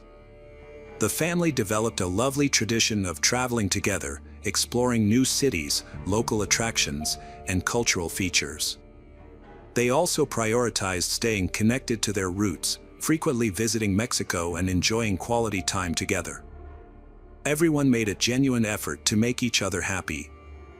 However, after 17 years of marriage, the couple decided to separate.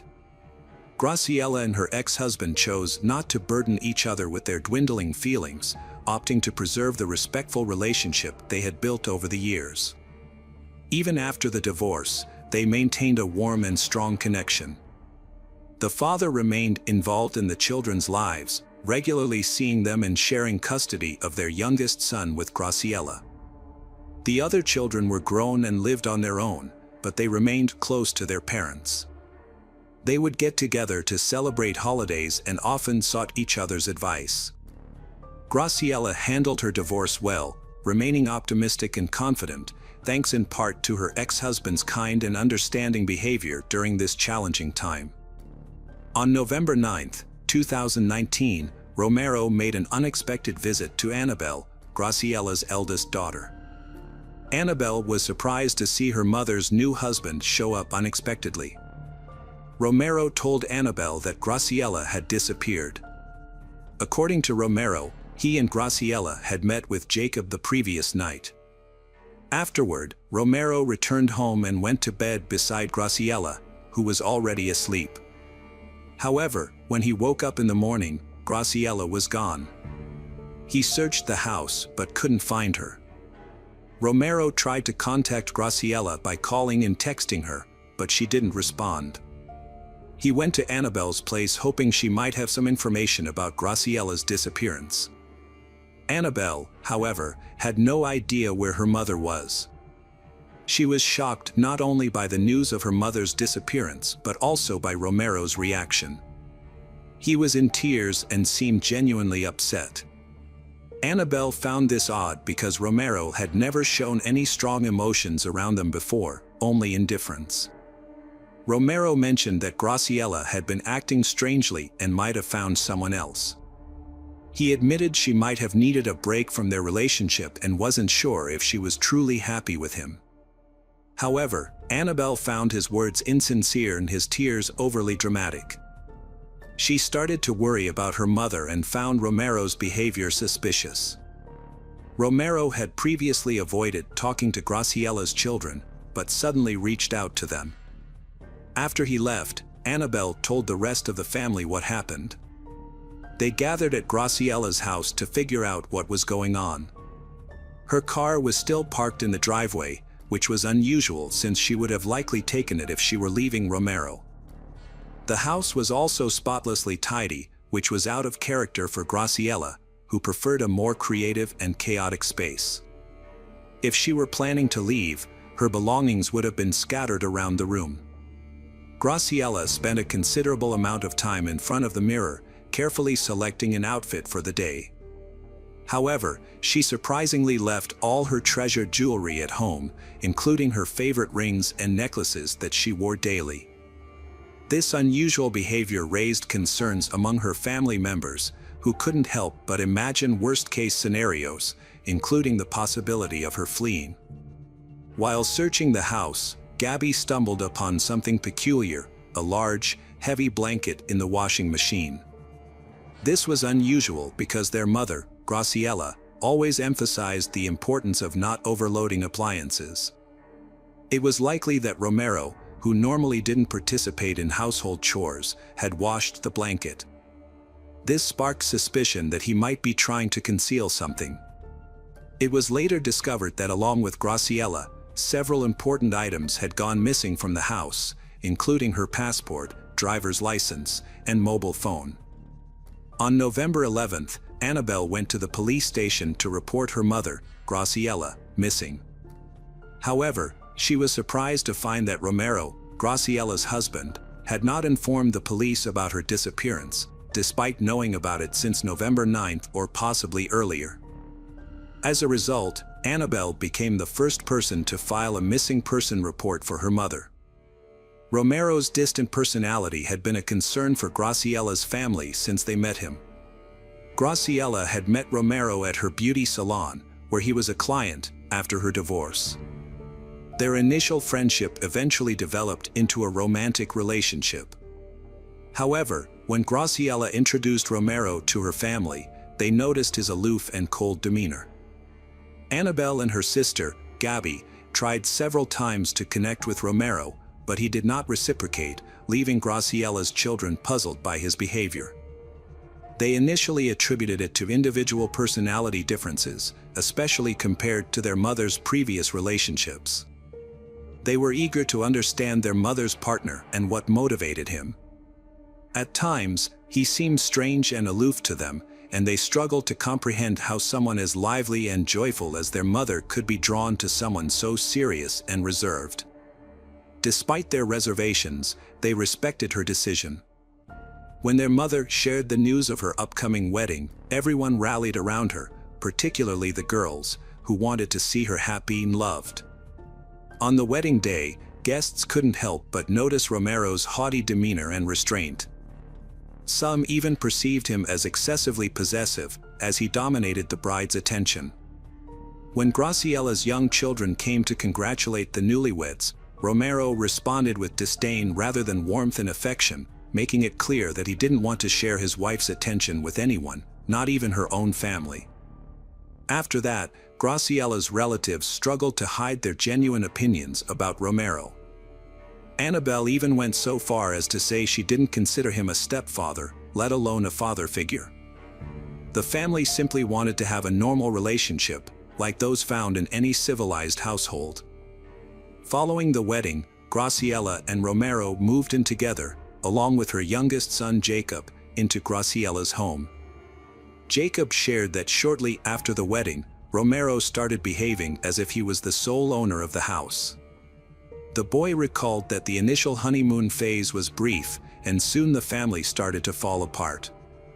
He observed that his mother initially tried to establish personal boundaries, but being non-confrontational, she quickly gave in to Romero's demands.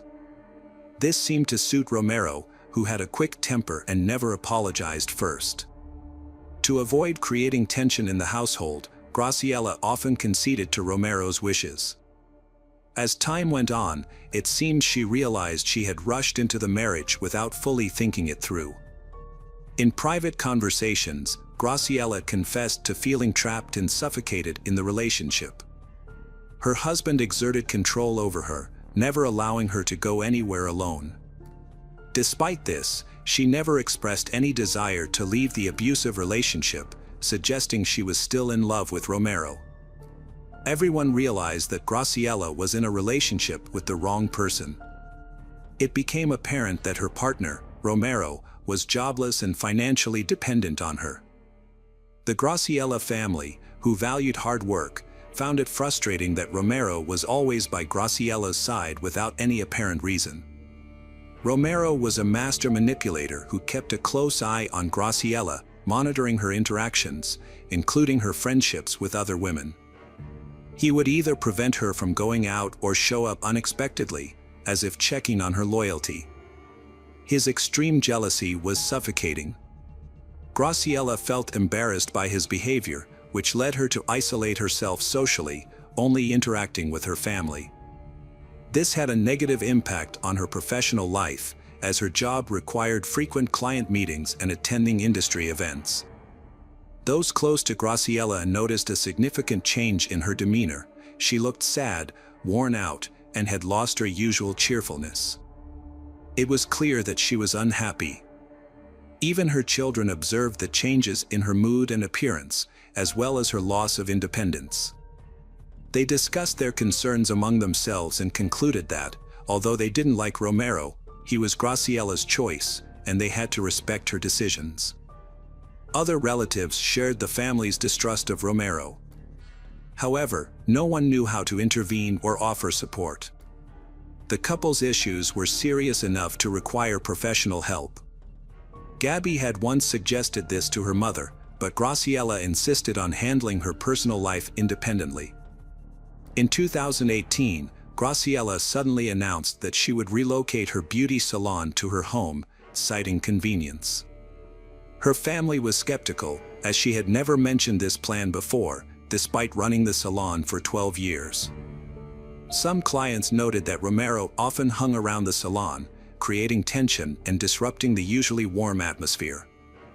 While some thought Graciela made the move to solve a problem, others suspected that her jealous husband was behind the decision.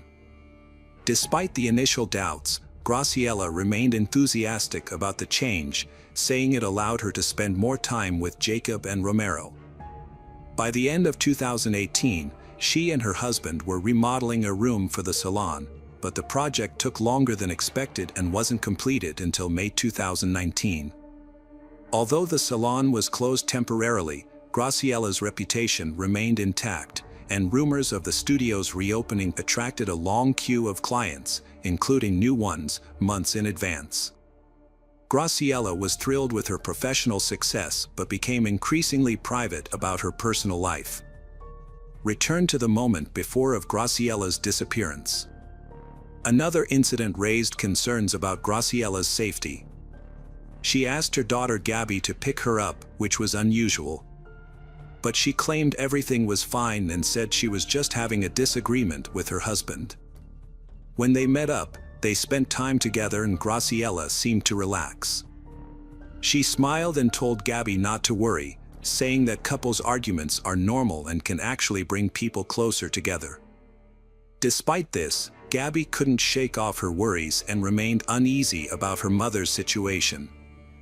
After Annabelle contacted the police, the relationship between Graciela's family and Romero rapidly deteriorated. He offered an explanation for his wife's disappearance, suggesting that she might have wanted some time alone or could have left with another man, and he believed she would soon return. This was his standard response to anyone inquiring about the situation. However, the police took the report seriously and initiated an investigation, considering the possibility that Graciela could have been a victim of a crime. They began by searching her home, where they found that only a few personal items were missing, with nothing else seeming out of the ordinary. The police also interviewed Graciela's children, her husband, and others close to the family, including her ex-husband. Although everyone expressed skepticism about Romero's behavior, the investigation did not uncover any significant information. Romero cooperated with the detectives, allowing them to search his home, participating in interrogations, providing his DNA, and undergoing a polygraph test. Despite his cooperation, the police did not have sufficient grounds to arrest him, so the investigation continued. Analysis of Graciela's phone records revealed her last known location was near a bridge in Washington on November 9 at 12:30 p.m., when the signal stopped after her phone was turned off. Her bank accounts and social media remained inactive. Despite questioning hundreds of witnesses and checking all her frequent locations, investigators found no signs of her. The investigation deemed her disappearance suspicious due to the complete lack of evidence. For months into the investigation, the Hermiston police publicly stated that they had no confirmed information about Graciela's last sighting. Although Romero didn't report Graciela missing, the authorities didn't accuse him of anything. The police's stance frustrated Graciela's relatives, causing them to reduce communication with law enforcement. The family eventually stopped receiving weekly updates, forcing Graciela's children to contact the police station directly for information. As of March 2020, there were no new developments in Graciela's case. In an effort to revive the investigation, Graciela's family reached out to the media, hoping to raise public awareness and gather information. They believed even small details could be crucial. Gabby, a family member, expressed the family's frustration and disappointment with the police's lack of progress in the case. The Graciela family urged investigators to focus on finding Graciela, as they suspected foul play due to the state of her belongings and the unusual circumstances at home. It was unclear who would harm her, as she had no known enemies. Her family knew she wouldn't leave without contacting them, and the lack of communication suggested something was seriously wrong. The family also requested a new detective team, citing concerns of bias and collusion with Romero, whom they believed was somehow connected to the case. The family pointed out numerous inconsistencies in the investigation. It was found that Romero's phone had been turned off on the day his wife went missing, and his actions didn't seem like those of someone who was worried about a loved one disappearing suddenly. The Graciela family asked for Romero to be arrested. Police Chief Jason Edmiston quickly responded to these claims. He agreed that Mrs. Graciela's disappearance seemed suspicious and might involve something criminal. He said this was just one idea, but promised that the investigation would stay fair and be based on evidence and facts. Edmiston also denied that Romero had any connections to the police that might affect the case.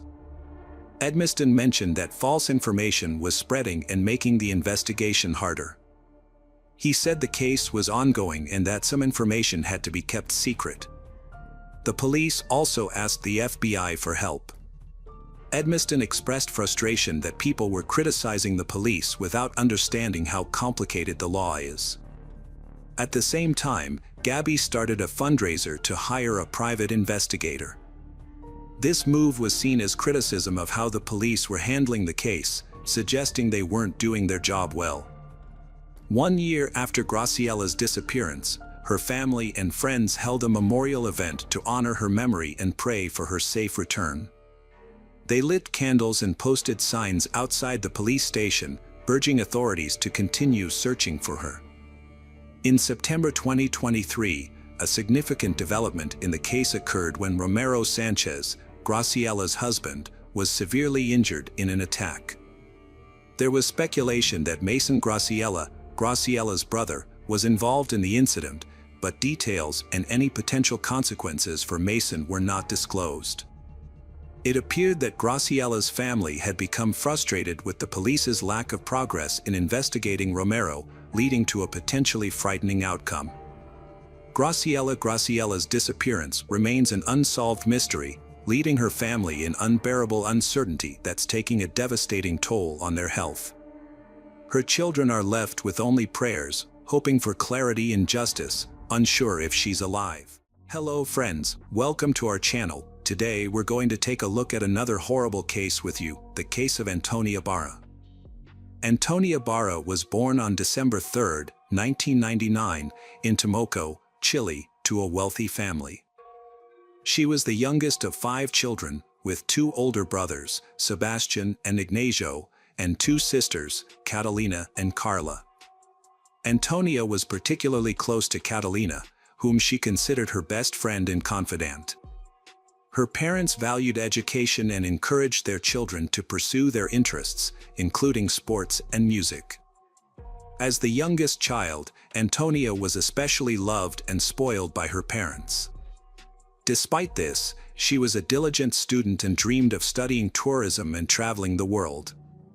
At the age of 15, Antonia met Martin Pradenas on social media in 2015.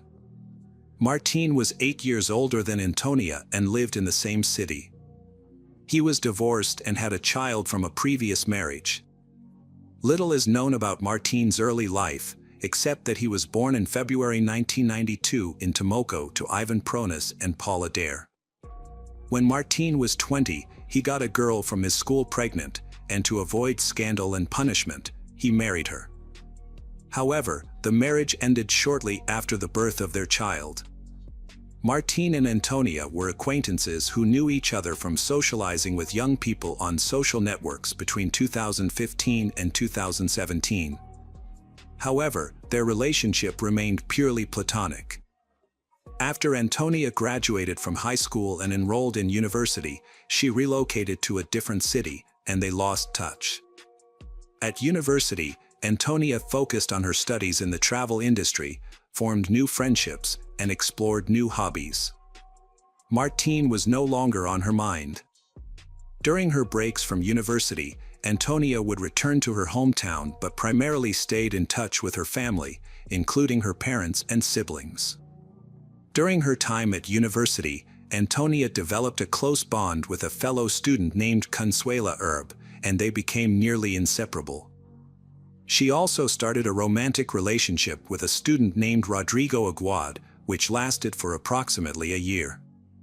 However, they got into a dispute at the beginning of the new semester in September 2019 and decided to take a break from each other.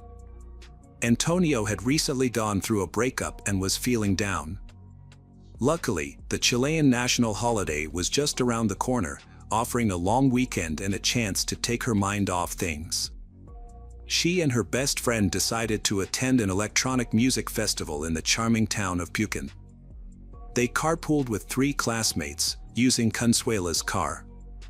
As it happened, close friends of Antonio's family owned a summer house in Pucón, and since the owners were out of town, they kindly offered Antonio and her friend the use of their house, even providing them with the spare key.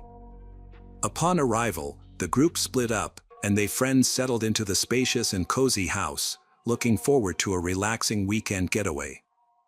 On the evening of September 18th, Antonia ran into Martín while walking around the city, and they struck up a conversation. As it turned out, Martín was also in town for the festival with his friends and was staying in a large rented house just outside the city center. They hit it off and made plans to meet up the next day at a party at a popular nightclub. Antonia called her parents to fill them in on her plans, and her father warned her to be careful and not to drink too much. Antonia laughed it off and promised to be responsible. The next day, Antonia and her friends spent hours getting ready for the party, choosing outfits and doing their makeup. Before heading out, they shared a bottle of wine and then took a taxi to the club. When they arrived, they ordered a bottle of champagne at the bar and drank it together before hitting the dance floor. It was after midnight when Martín and his friends arrived at the club. Antonia was already quite drunk by then, but she continued to drink and dance with Martín. According to her friend, Consuela, Antonia was advised to slow down, but she didn't listen.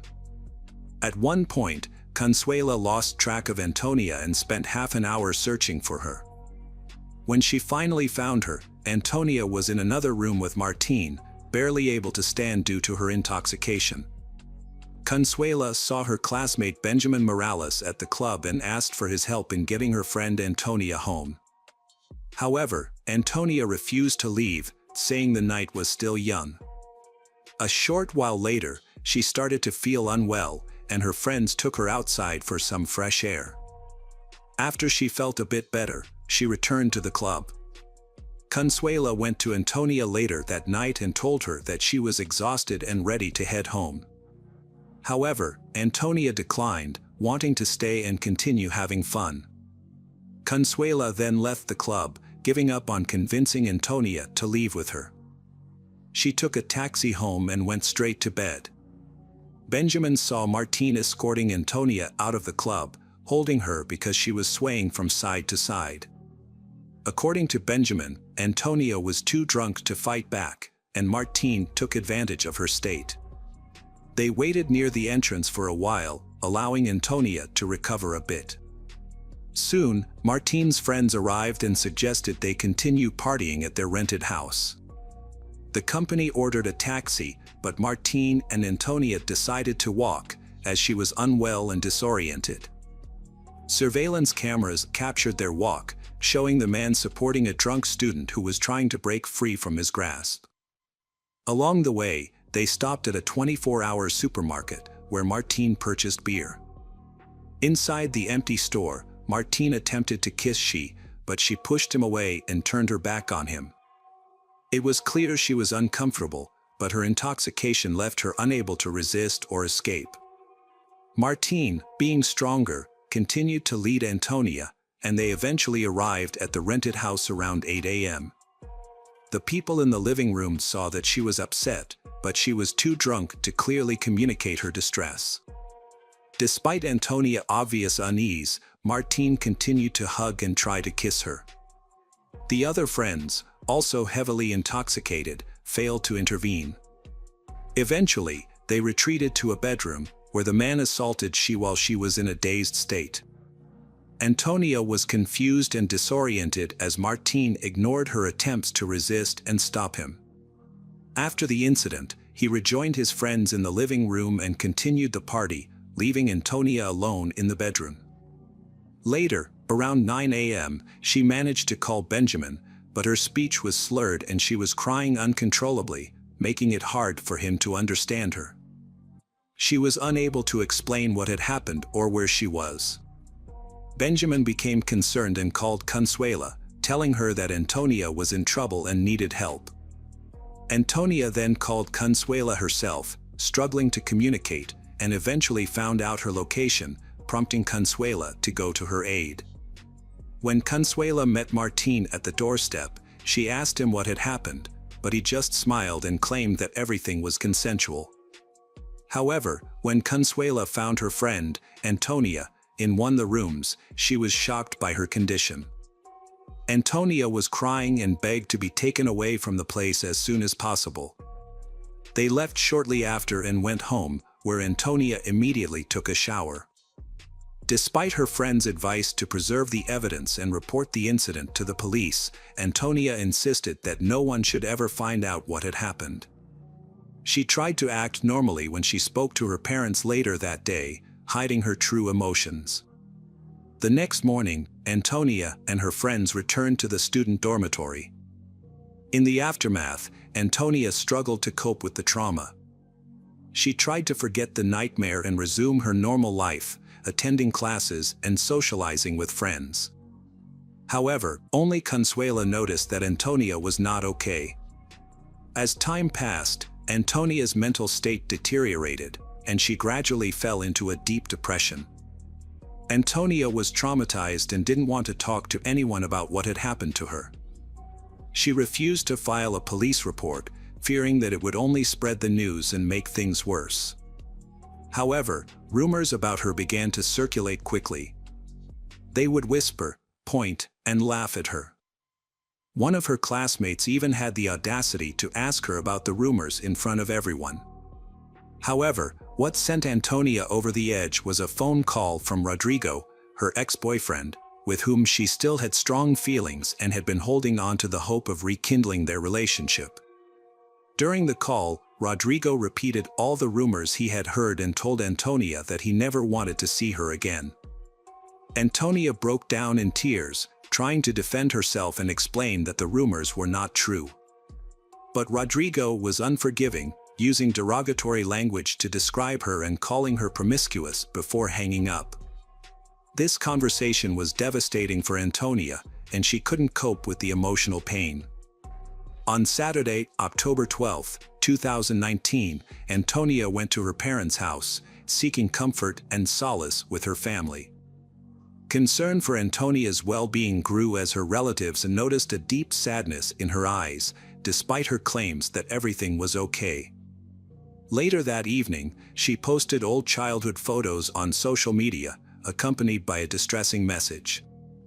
The following day, after dinner with her family, Antonia retreated to her room on the third floor. Her sister Catalina checked on her about an hour later, but Antonia asked to be left alone, saying she wanted to sleep. Catalina granted her wish, turned off the light, and bid her a loving goodbye before leaving the room.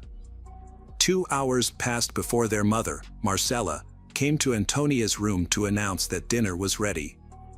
After knocking on the door with no response, Marcela entered the room and initially thought Antonia was asleep. However, upon touching her hand, she was met with an unsettling stillness. Devastated, Marcela screamed for help, and the rest of the household rushed to the room. In a state of panic, they called for emergency services while attempting to revive Antonia on their own before medical professionals arrived. Antonia's situation had become hopeless, and she tragically took her own life by overdosing on sleeping pills. The investigation into her death and the first attempts to hold the perpetrator accountable began. The news shocked her family and friends, as many were unaware of the severe emotional distress Antonia had been experiencing. As Antonia's parents sought to understand what had happened to their daughter, they spoke with her friends and classmates. They were shocked by the rumors and gossip that had been circulating about Antonia. Consuela, in particular, shared everything she knew, but the parents felt that more needed to be done. They hired a top private detective to help reconstruct the events leading up to Antonia's death and gather evidence to bring the person responsible to justice. Alejandro, determined to seek justice for his daughter, used his connections to organize a press conference. In front of dozens of cameras, he shared the devastating truth: his daughter had been the victim of forced bullying, which she had been unable to survive. The person responsible, he emphasized, remained at large. The detective reconstructed the timeline of events from that fateful night and gathered statements from several key witnesses, including Consuela, Benjamin, and a few other university students, who were willing to testify in court. With all the evidence collected, the Antonia family petitioned the court to arrest and prosecute Martín for his actions. However, the police determined that the evidence presented was insufficient to warrant taking him into custody. Martín claimed that everything that happened was consensual, although he admitted that both parties were intoxicated. Furthermore, the victim did not report the incident to the police. As a result, Martín remained free, and he and his family subsequently filed a lawsuit against the Antonia family, accusing them of defamation, harassment, and the unauthorized disclosure of their personal information. According to the Martín family, Antonia's relatives had slandered their son and brother, Martín. In response, the Martín family decided to hold a press conference to defend themselves publicly. They argued that Martín's reputation had been harmed without justification and presented themselves as the ones who had been wronged. The Martín family also accused Antonia of sharing their personal contact information, including their home address, phone numbers, and social media handles. As a result, Martín and his family received daily insults and anonymous death threats. The Martín family maintained that Martín's guilt had not been proven and that everything had happened by mutual consent. They expressed their willingness to defend Martín's case in court. Surprisingly, after this statement, the police supported the Martín family, causing Antonia's relatives to stop making negative comments about them and to stop sharing personal data. This sudden change was a major blow. This unexpected turn of events was a significant setback. Despite this, Antonia's relatives continued to seek justice with the support of the public.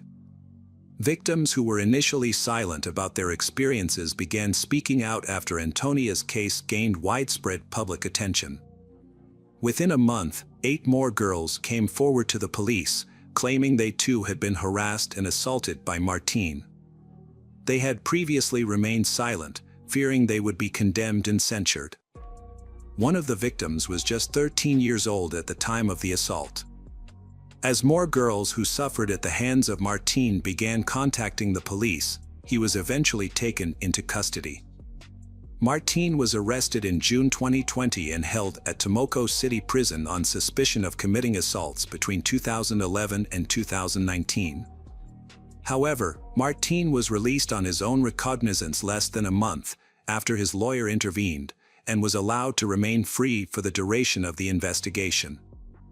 Furthermore, several lawsuits filed by the injured girls were rejected due to the statute of limitations having expired. There was a high likelihood that many cases would be disregarded. Out of 8 appeals, only 2 were registered by the court. The release of Martín from custody and the rejection of the victim's claims sparked widespread outrage. Protests and rallies erupted nationwide, with thousands demanding justice. In response, the prosecutor's office re-examined the case and pushed for a change in Martín's bail conditions, seeking to return him to custody. Meanwhile, the statute of limitations was lifted for all cases of violence committed by Martín. During his trial in February 2021, his social media messages were revealed, in which he boasted about his actions to friends. It was also discovered that Martín kept a collection of his victims' underwear at home, taken as trophies. This collection included items from victims who had previously reported him to the court, as well as a belonging of Antonia's. On August 26, 2021, Martín was charged with 9 counts of crimes involving sexual misconduct. 3 of the victims were minors when the incidents occurred. The Antonia family appealed to the public to speak out against violence and bring those responsible to justice. The trial began in June 2022, allowing Martine's lawyers sufficient time to prepare. They presented witness statements and surveillance footage showing that Antonia left with the defendant voluntarily and did not attempt to resist him. The defense challenged the testimonies of other victims, but in August 2022, the court delivered a guilty verdict against Martine.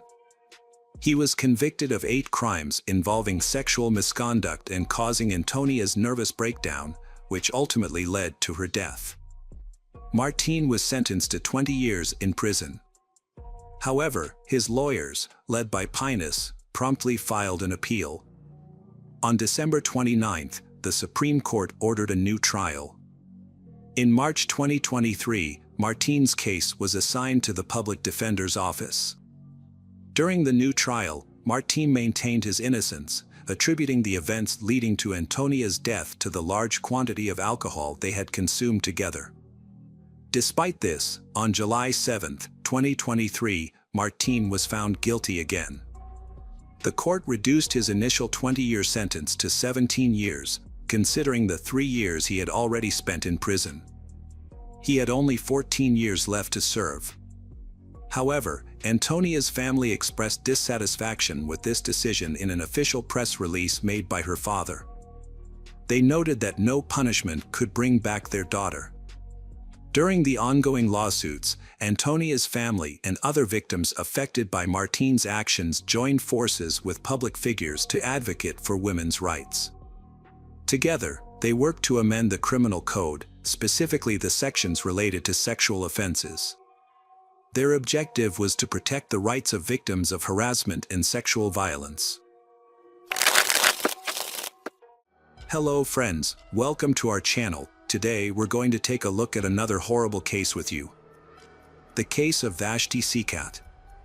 Brad Seacat was born on March 3, 1976, in Kingman, Kansas, to Janet Seacat and her husband, whose identity and background remain undisclosed due to a previous marriage. Janet had a son, Robert, from a prior marriage, making Robert Brad's older half-brother. The Seacat family has a history of good law enforcement, leading to a strict and disciplined home environment. Although details about Brad's childhood are scarce, it is known that he attended high school in Kingman.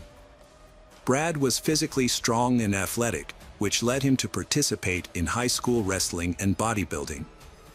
His efforts paid off as he excelled in inter-school tournaments, often taking first place and gaining recognition as a star wrestler and prominent figure in his school. At 16, Brad met Vashti Seacat at a major wrestling competition at the Kansas City Coliseum. Vashti was born on March 21, 1977, in Argonne, Seward County, to Julie Hosteler and Clinton Forrest.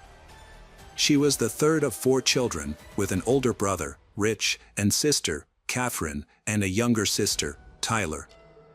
Vashti was a social person with many friends, but she struggled with feelings of inadequacy.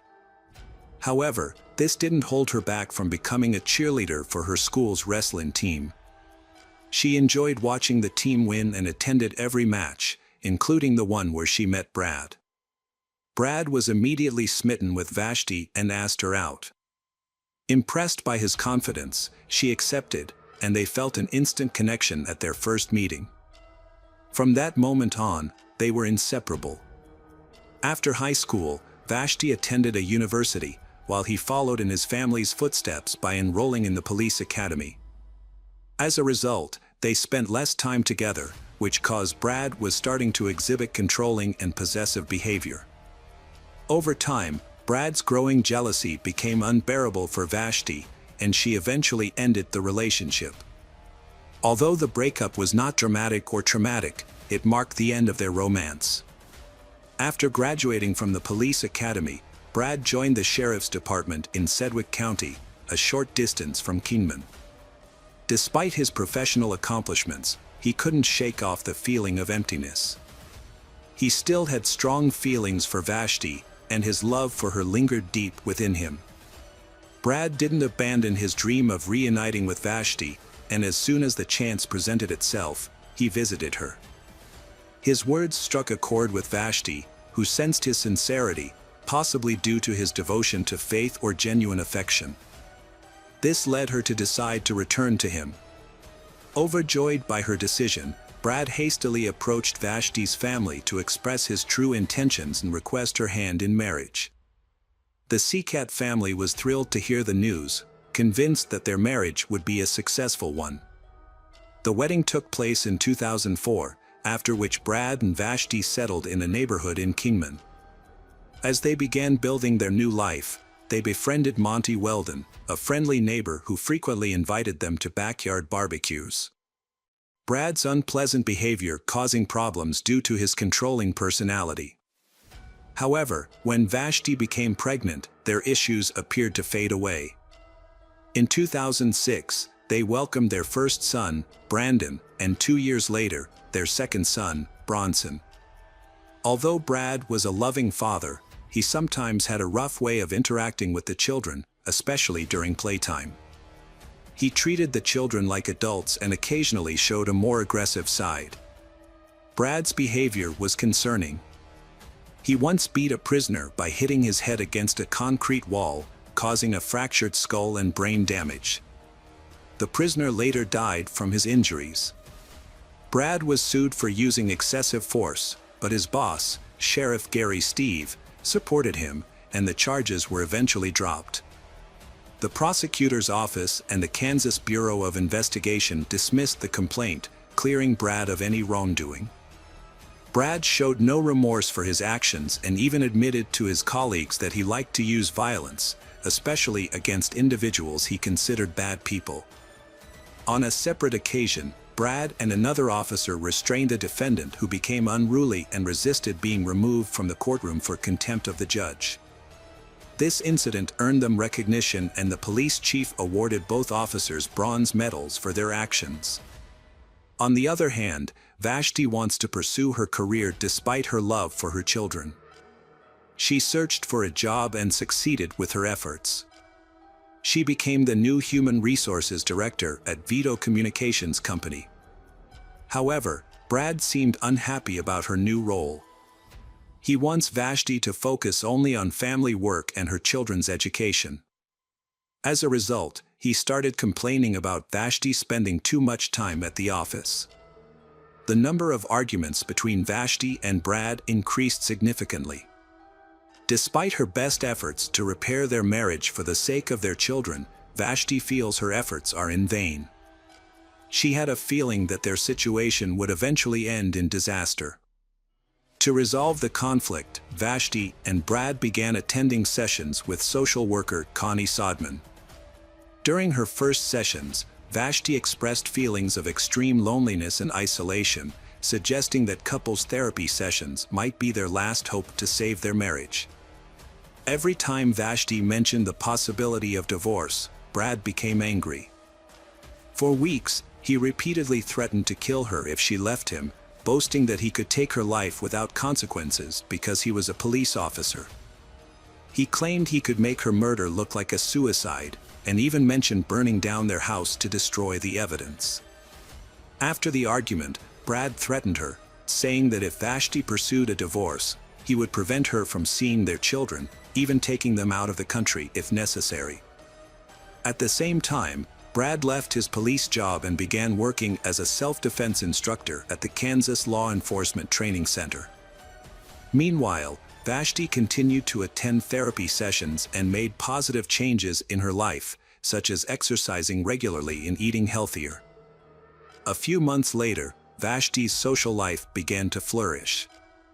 She makes new connections at work and meets someone she is attracted to. However, she confided in her sister about her new relationship out of fear that Brad might find out and take revenge. Vashti openly shared with her colleagues about the various threats she received from her husband. Unbeknownst to her, Brad discovered her personal diary and brought it to his office, where he scanned and printed out many pages. He then spends his days researching topics including suicide, fire injuries, and the difference between murder and suicide. In the first week of April 2011, Vashti had her final counseling session with Connie to prepare for her divorce from Brad. Together, they created a safety plan for Vashti and their children. When Brad received his divorce papers on April 29, he overreacted. After discovering the papers, Brad finds a projector in the pantry and uses it to enlarge a handwritten note from Vashti's diary. At the same time, he also wrote a farewell message to his children. What's amazing is that he also printed out documents on how to disguise a murder as a suicide. Additionally, Brad asked the maintenance staff how to properly destroy computer hard drives, and he used a blowtorch to destroy them because they contained images that were unfavorable to him. Then he threw the rest in the trash. Later that day, Brad bought gas at a convenience store and put it in his truck.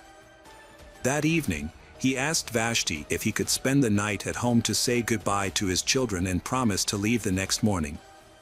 However, he also tries to persuade Vashti to reconsider the divorce and becomes increasingly threatening when she refuses to change her mind. Vashti and Brad had a disagreement that evening, which resulted in Vashti going to bed exhausted around 3:15 a.m. Meanwhile, Brad entered the bedroom with a gun and shot Vashti in the neck. A neighbor who was awake and watching TV thought she heard gunshots but felt it wasn't concerning enough. Brad then staged his suicide by placing the gun next to Vashti's body. He poured gasoline into the hallway and upstairs bedroom and took Vashti's phone to call himself, creating an alibi. After getting his children, Brendan and Bronson, to a safe location, Brad started a fire. The fire spread quickly, engulfing the main room and igniting the remaining cartridges in the gun. At 3:45 a.m., neighbors were startled awake by the fire. Shortly thereafter, at around 7 a.m., Brad called 911, reporting that his wife had taken her own life. When emergency responders arrived, the first floor of the house was on fire and Brad was waiting in the car with his children. A police officer asked if anyone was still in the house, and Brad said that only his wife was there. He fabricated a story that Vashti had shot herself out of depression, and before doing that, she asked him to take the children to a safe place. Brad claimed he tried to save Vashti but was unable to do so because of the intense smoke and fire. When firefighters finally extinguished the blaze, they discovered Vashti's body on the bed in the master bedroom. An important detail attracted the attention of investigators. A .44 caliber revolver was found below Vashti's body, the barrel pointed toward her feet, and a 5-gallon gasoline barrel lay middle of the bed. 2 days later, investigators found Vashti's diary in her car, which contained a handwritten note and a suicide note. Forensic examination revealed that Vashti died instantly from a gunshot wound to the head and also suffered gunshot wounds to the torso and thighs. However, blood and lung tests showed no signs of smoke or carbon monoxide inhalation, which is typically present in the body of a person killed in a fire. The extent of the burns on Vashti's body made it impossible to determine whether her death was a murder or suicide. Police discovered some inconsistencies in Brad's story. It is worth noting that there was no dirt, blood, or wound on his body. Additionally, the position of the gun with the barrel pointing downward raises suspicions that this was not a suicide. Special Agent David Fetty of the Kansas Bureau of Investigation questioned how the gun came to be under the body. He pointed out that if Vashti shot herself while lying down, the gun would fall to the floor. If she sat up, the gun would still be on the right side of the bed. Furthermore, the trajectory of the bullet does not support the theory that Vashti shot himself behind the right ear. David decides to investigate further when some details don't seem to add up. Police found documents explaining how to make a murder look like a suicide. While analyzing Vashti's diary entry, they noticed her handwriting did not match her other entries. Forensic scientist Dennis McFarr concluded that the note had been tampered with. Witnesses also reported seeing Brad destroy a computer hard drive the day before. A neighbor who heard the fatal gunshot testified that the incident occurred at 3:15 a.m., 45 minutes before Brad called 911. This information confirms David's suspicions that something is wrong. Police arrested Brad on May 13, 2011 and charged him with first-degree premeditated murder and 2 other counts related to putting his sons, Brendan and Bronson, in danger. During interrogation, Brad claimed that Vashti felt insecure and depressed because of their troubled marriage and his threats to take the children away. Brad also claimed that after filing for divorce, Vashti was overcome with depression and remorse, so she set a fire and shot herself. However, the police did not believe his story. The trial began on June 10, 2013. Deputy Attorney General Amy Haley shared her account of the events with the jury, emphasizing that no one was more aware than the police of the devastation of fire and its destructive ability to erase evidence. Regarding the projector, the defendant claimed that he only used this device for practical training to guide students. A forensic examiner testified about a forged letter and the destruction of a hard drive. The defendant claimed that he destroyed the hard drive to protect personal information, not to hide anything. The defendant's attorney, Roger Falk, argued that Vashti had suffered from depression since high school, a condition that had worsened after taking some kind of sedative. Brad's brother testified in court, corroborating his brother's account that Vashti had been depressed and sad for weeks before her death.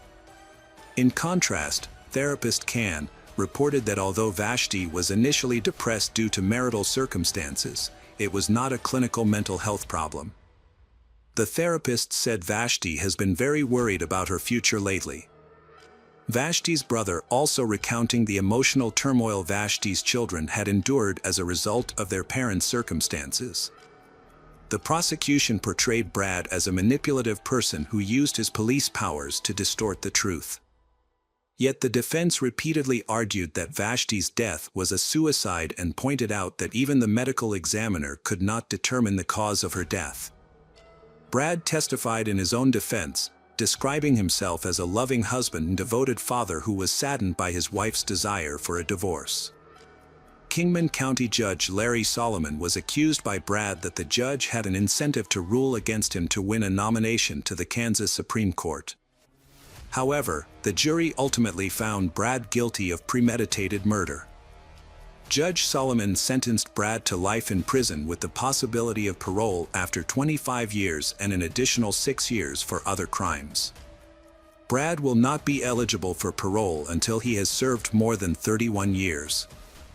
In handing down the sentence, the judge took into account Brad's not guilty plea, his dishonest attempt to avoid responsibility, and his lack of remorse. Hello friends, welcome to our channel. Today we're going to take a look at another horrible case with you. The case of Grant Hendrickson and Michelle Cartagena. Grant Hendrickson, born on September 20, 1972, in Macon, Georgia, was an outdoor enthusiast who enjoyed fishing, golf, canoeing, and camping.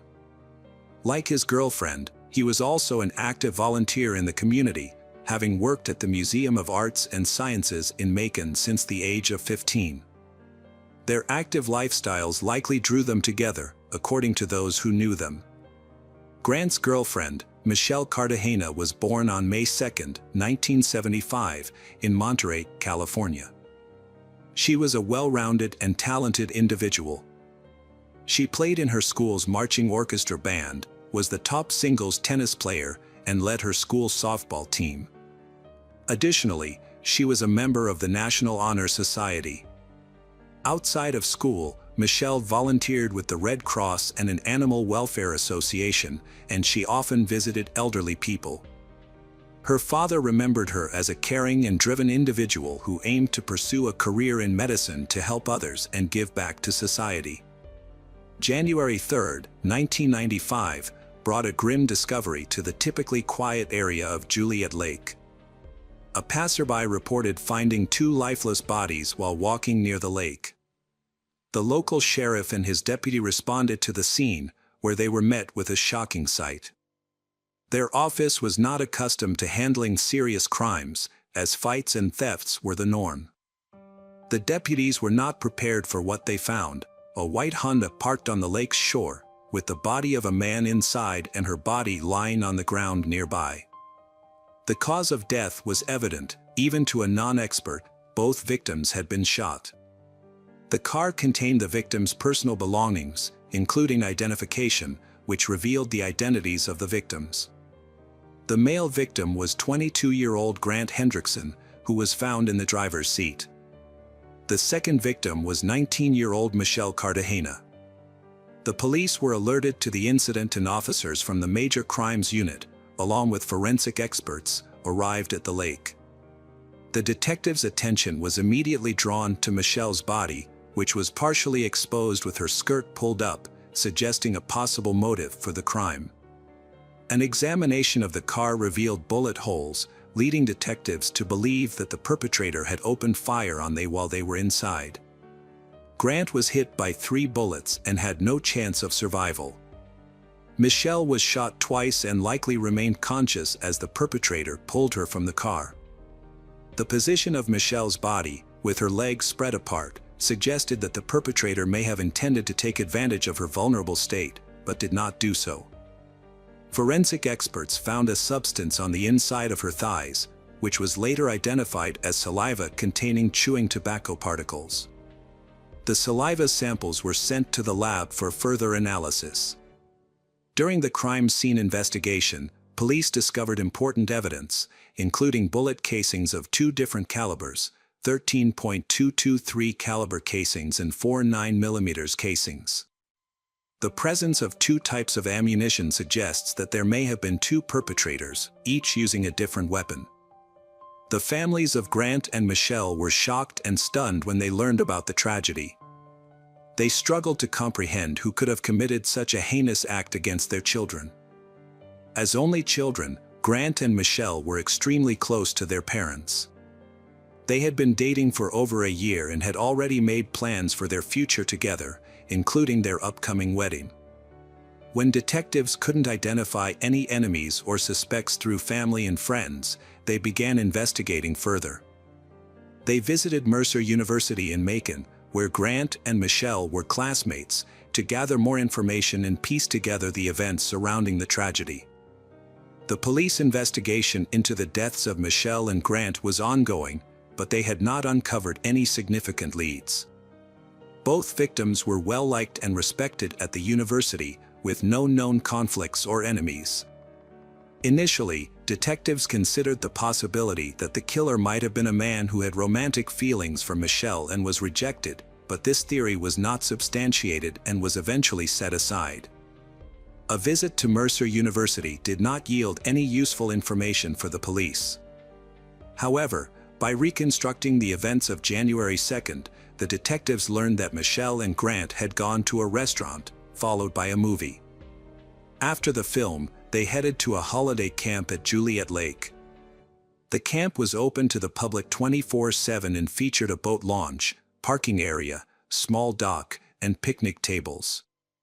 Since it was a free public space, there was no staff or security present on the night of the crime. Other people were in the area, but they did not report anything suspicious. Some individuals did hear loud noises, which they initially dismissed as firecrackers.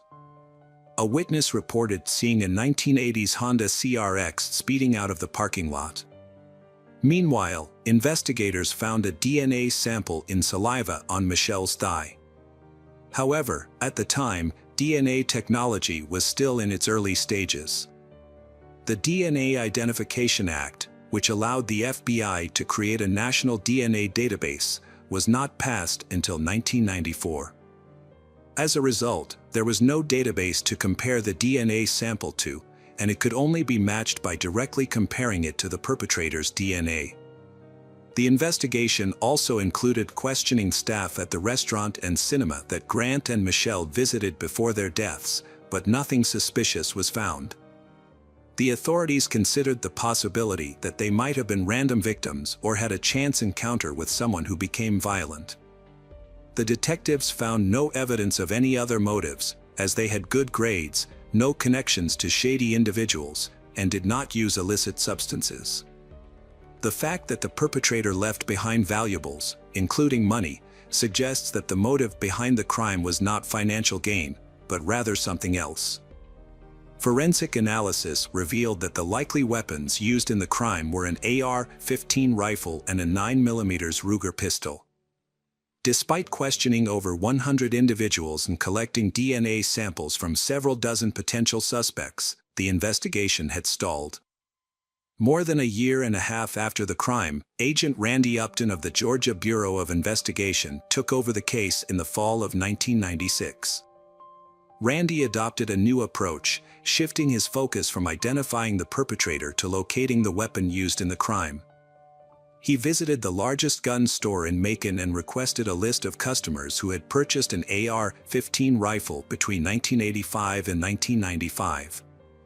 Investigator Randy started contacting individuals on the list of 108 potential suspects. He explained to them that cooperating by allowing their weapon to be inspected and providing a DNA sample would greatly aid the investigation. Most of the people Randy spoke with agreed to comply, which led to the experts conducting further tests. As a result, the list of suspects began to dwindle. On November 27, 1996, Randy contacted Andrew Allen Cook, a 22-year-old who was on the list.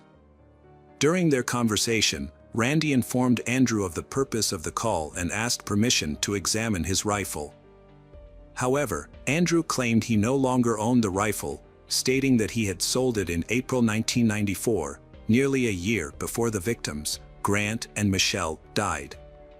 Nonetheless, gun store records showed that this was not possible, as Andrew had actually purchased the rifle in August 1994. Agent Randy became suspicious when Andrew lied to him.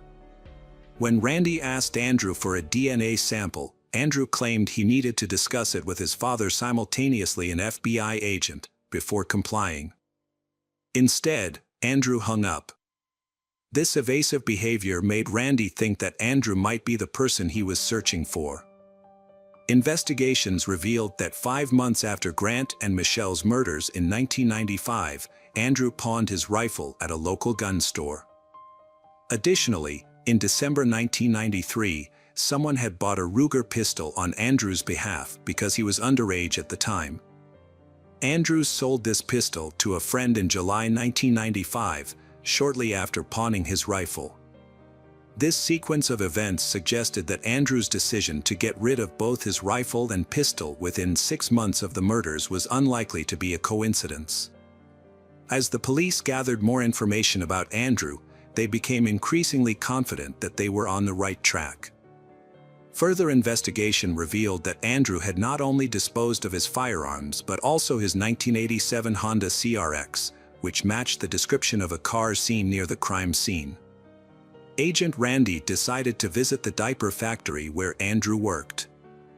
Although Andrew was absent, Randy spoke with one of his coworkers. A colleague of Andrew's reported that they had recently discussed the worst things they had ever done, and Andrew claimed to have shot someone with a rifle. The colleague was skeptical but asked Andrew why he had done it, and Andrew replied that he wanted to see if he could get away with it. The colleague also mentioned that Andrew was a frequent user of chewing tobacco. Another friend testified that Andrew had told him in late November 1996 that he needed to leave town because things were getting hot. These coincidences caught the attention of Agent Randy, who began searching for Andrew Cook, who had not lived with his parents for several years. On December 4, 1996, Agent Randy met with Andrew's father, John, who was also an FBI agent with 29 years of experience. Agent Randy explained that he was investigating the crime at Juliet Lake and wanted to speak with Andrew, but couldn't find him.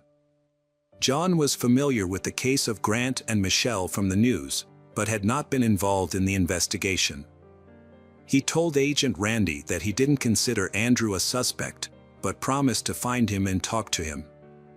Later that day, John was able to reach Andrew by phone. John Cook's world was turned upside down when his son, Andrew, revealed a shocking truth. A detective had been searching for Andrew in connection with a crime at Juliet Lake, and John had asked his son if he knew anything about it. Andrew's response was devastating. "Daddy, I'm not telling you. You're one of them, you're a cop." John's next question was laced with hope that his son would deny any involvement. "Were you the one who did the shooting?" he asked. After a brief pause, Andrew confirmed his worst fears, saying yes. Andrew explained that he had been fishing at Juliet Lake on the night of the incident. A couple had arrived, and he had gotten into an argument with the driver, Grant. According to Andrew, Grant had threatened him with a pistol, prompting Andrew to grab his rifle and commit an irreversible act. John urged his son to turn himself in to the authorities, but Andrew refused, saying he would rather disappear. John was stunned by his son's confession, but he maintained his professional composure. The next day, he visited the Monroe County Sheriff's Office and reported his son's confession. At the time, no one was aware that Andrew had been arrested earlier that morning in a nearby county for illegally hunting deer in Turkey. He had given a false name, but his true identity was quickly discovered by Agent Randy. Randy then traveled to Jones County to speak with Andrew. Unbeknownst to Randy, Andrew had already confessed everything to his father the day before. When Randy arrived at the Jones County Sheriff's Office, he introduced himself and asked Andrew if he would be willing to answer a few questions. Andrew responded, "It's been 2 years, and you still don't have any evidence. I used to own a Honda, a rifle, and a Ruger, but now you're just trying to frame me." Andrew told the sheriff that if they helped his father get a lawyer, he would reveal the entire truth. After being transferred to Monroe County, Andrew's father, John, was allowed a private conversation with him. When John hugged his son, both men broke down in tears. Andrew confessed to his father that he wasn't at the lake to fish on the night of the crime. Instead, he claimed to have arrived after the victims, Grant and Michelle, were already there. Andrew's story went that he had fired multiple shots from his rifle, then used his pistol to fire additional shots. He then pulled Michelle's body out of the car in an attempt to mislead the police. As an extra precaution, Andrew spat on Michelle to prevent the police from linking him to the crime through saliva analysis. Andrew was subsequently charged with the murders of Grant Hendrickson and Michelle Cartagena. The police gathered additional evidence to support his confession, including tracing the ownership of the rifle and pistol used in the crime. Forensic examination of the guns confirmed that they were indeed the ones used to kill Michelle and Grant. Andrew Cook's DNA was matched to the saliva found on Michelle's body, further implicating him in the crime. The trial took place in 1998, during which John Andrew, Andrew's father, spoke and apologized to the families of the victims, Grant and Michelle. He acknowledged that his apologies would not bring them peace and expressed regret for not recognizing the evil that had consumed his son. Andrew Cook was found guilty on March 19, 1998, and was sentenced to death. He exhausted all his appeals, and the execution was scheduled for February 22, 2013. However, 3 days before the scheduled execution, Andrew's attorneys filed a clemency appeal, arguing that he was mentally unstable and required treatment. The State Board of Pardons and Paroles considered the appeal but ultimately voted against clemency.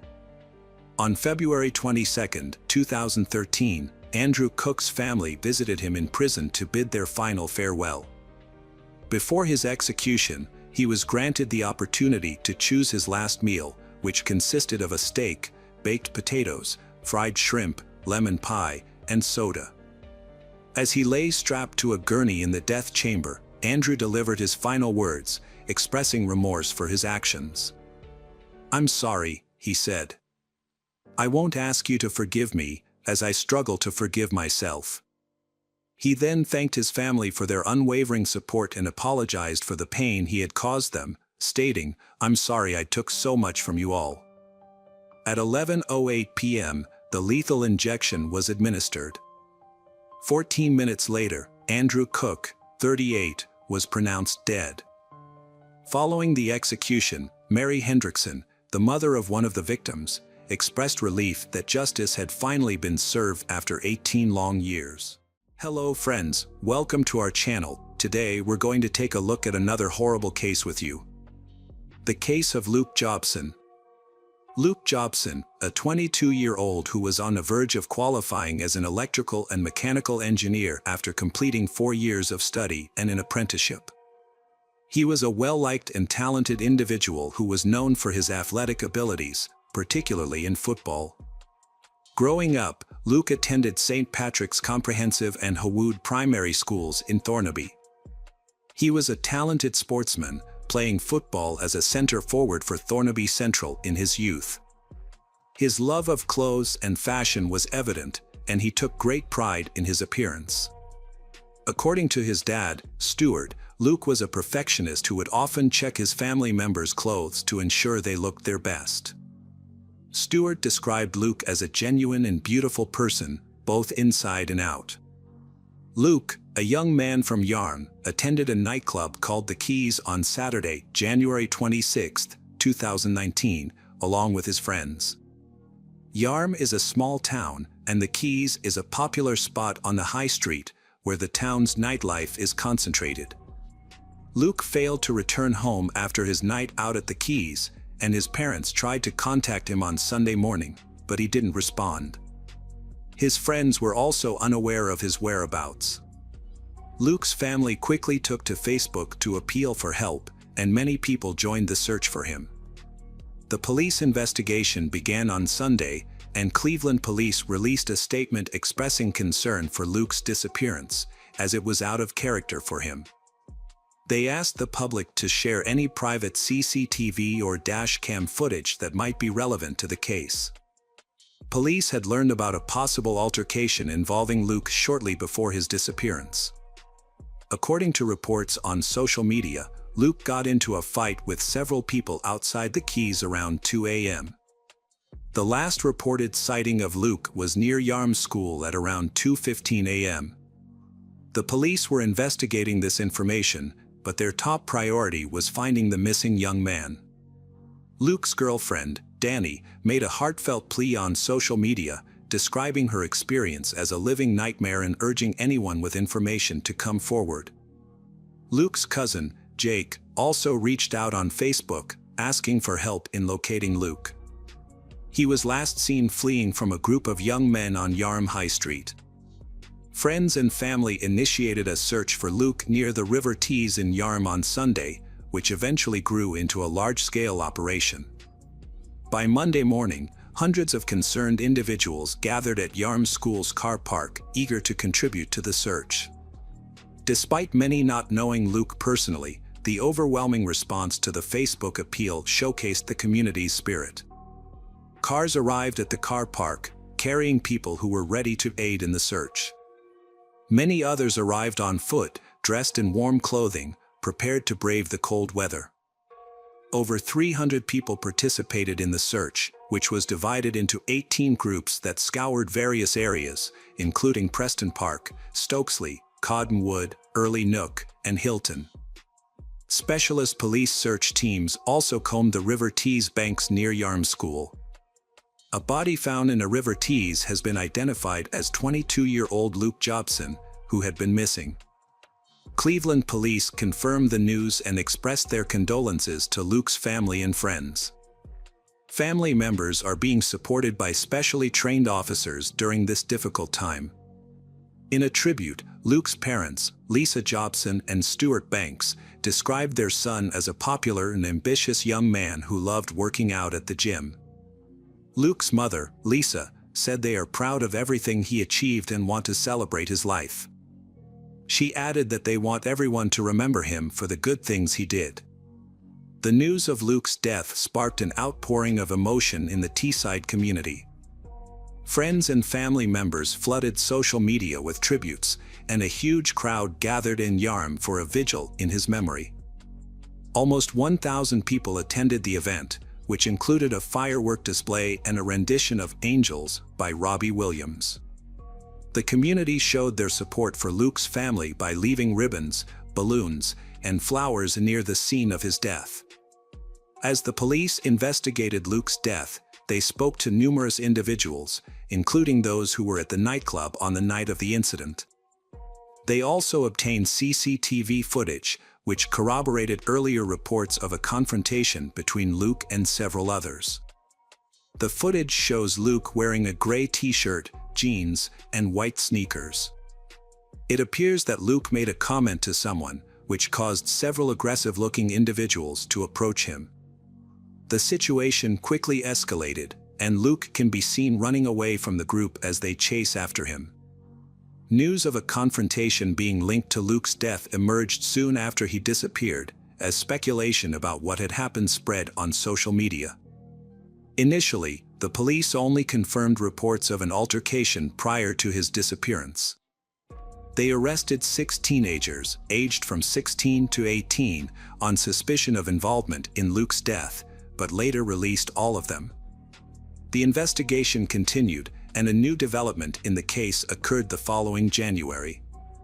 Cleveland police announced that 5 people, aged 17 to 20, had been charged with a fray, which involves using or threatening unlawful violence, but not with Luke's death. They were set to appear in court. The 5 individuals charged include a 17-year-old, now 18, who cannot be named due to age restrictions, Edwin Taha, 20, Ryan Alp, 19, Ali Abdul Majid, 19, and Hamad Asif, 18. According to reports, Edwin Taha was the alleged leader of the group. In England and Wales, a person can be charged with a fray if they use or threaten violence towards another person in a way that would cause a reasonable person to fear for their safety. To understand the events leading up to Luke Jobson's death, we need to consider the following points. Firstly, when 2 or more people use or threaten violence, their actions are considered collectively. Secondly, for a threat to be valid in this context, it cannot be purely verbal. Looking at the recording, it's clear that Luke was concerned for his safety as he was seen running away. The threats against him were not just verbal. Unfortunately, the exact cause of the conflict remains unclear, as none of the suspects provided a clear answer. Additionally, the whereabouts of Luke's friends, who were with him at the nightclub, are unknown at the time of the quarrel. The police recording does not provide this information. From the footage, it appears that Luke was not planning to leave the club, as he was standing outside in just a t-shirt, with his jacket still inside. The footage shows Luke confronting a group before being forced to run for his safety. Initially, his athletic ability allowed him to overcome his suitors. However, the group, including Taha and other future defendants, returned to the nightclub, got into a car, and caught up with Luke near a school. They sprayed Luke's face with an unknown substance, suspected to be pepper spray, causing him to lose his sight.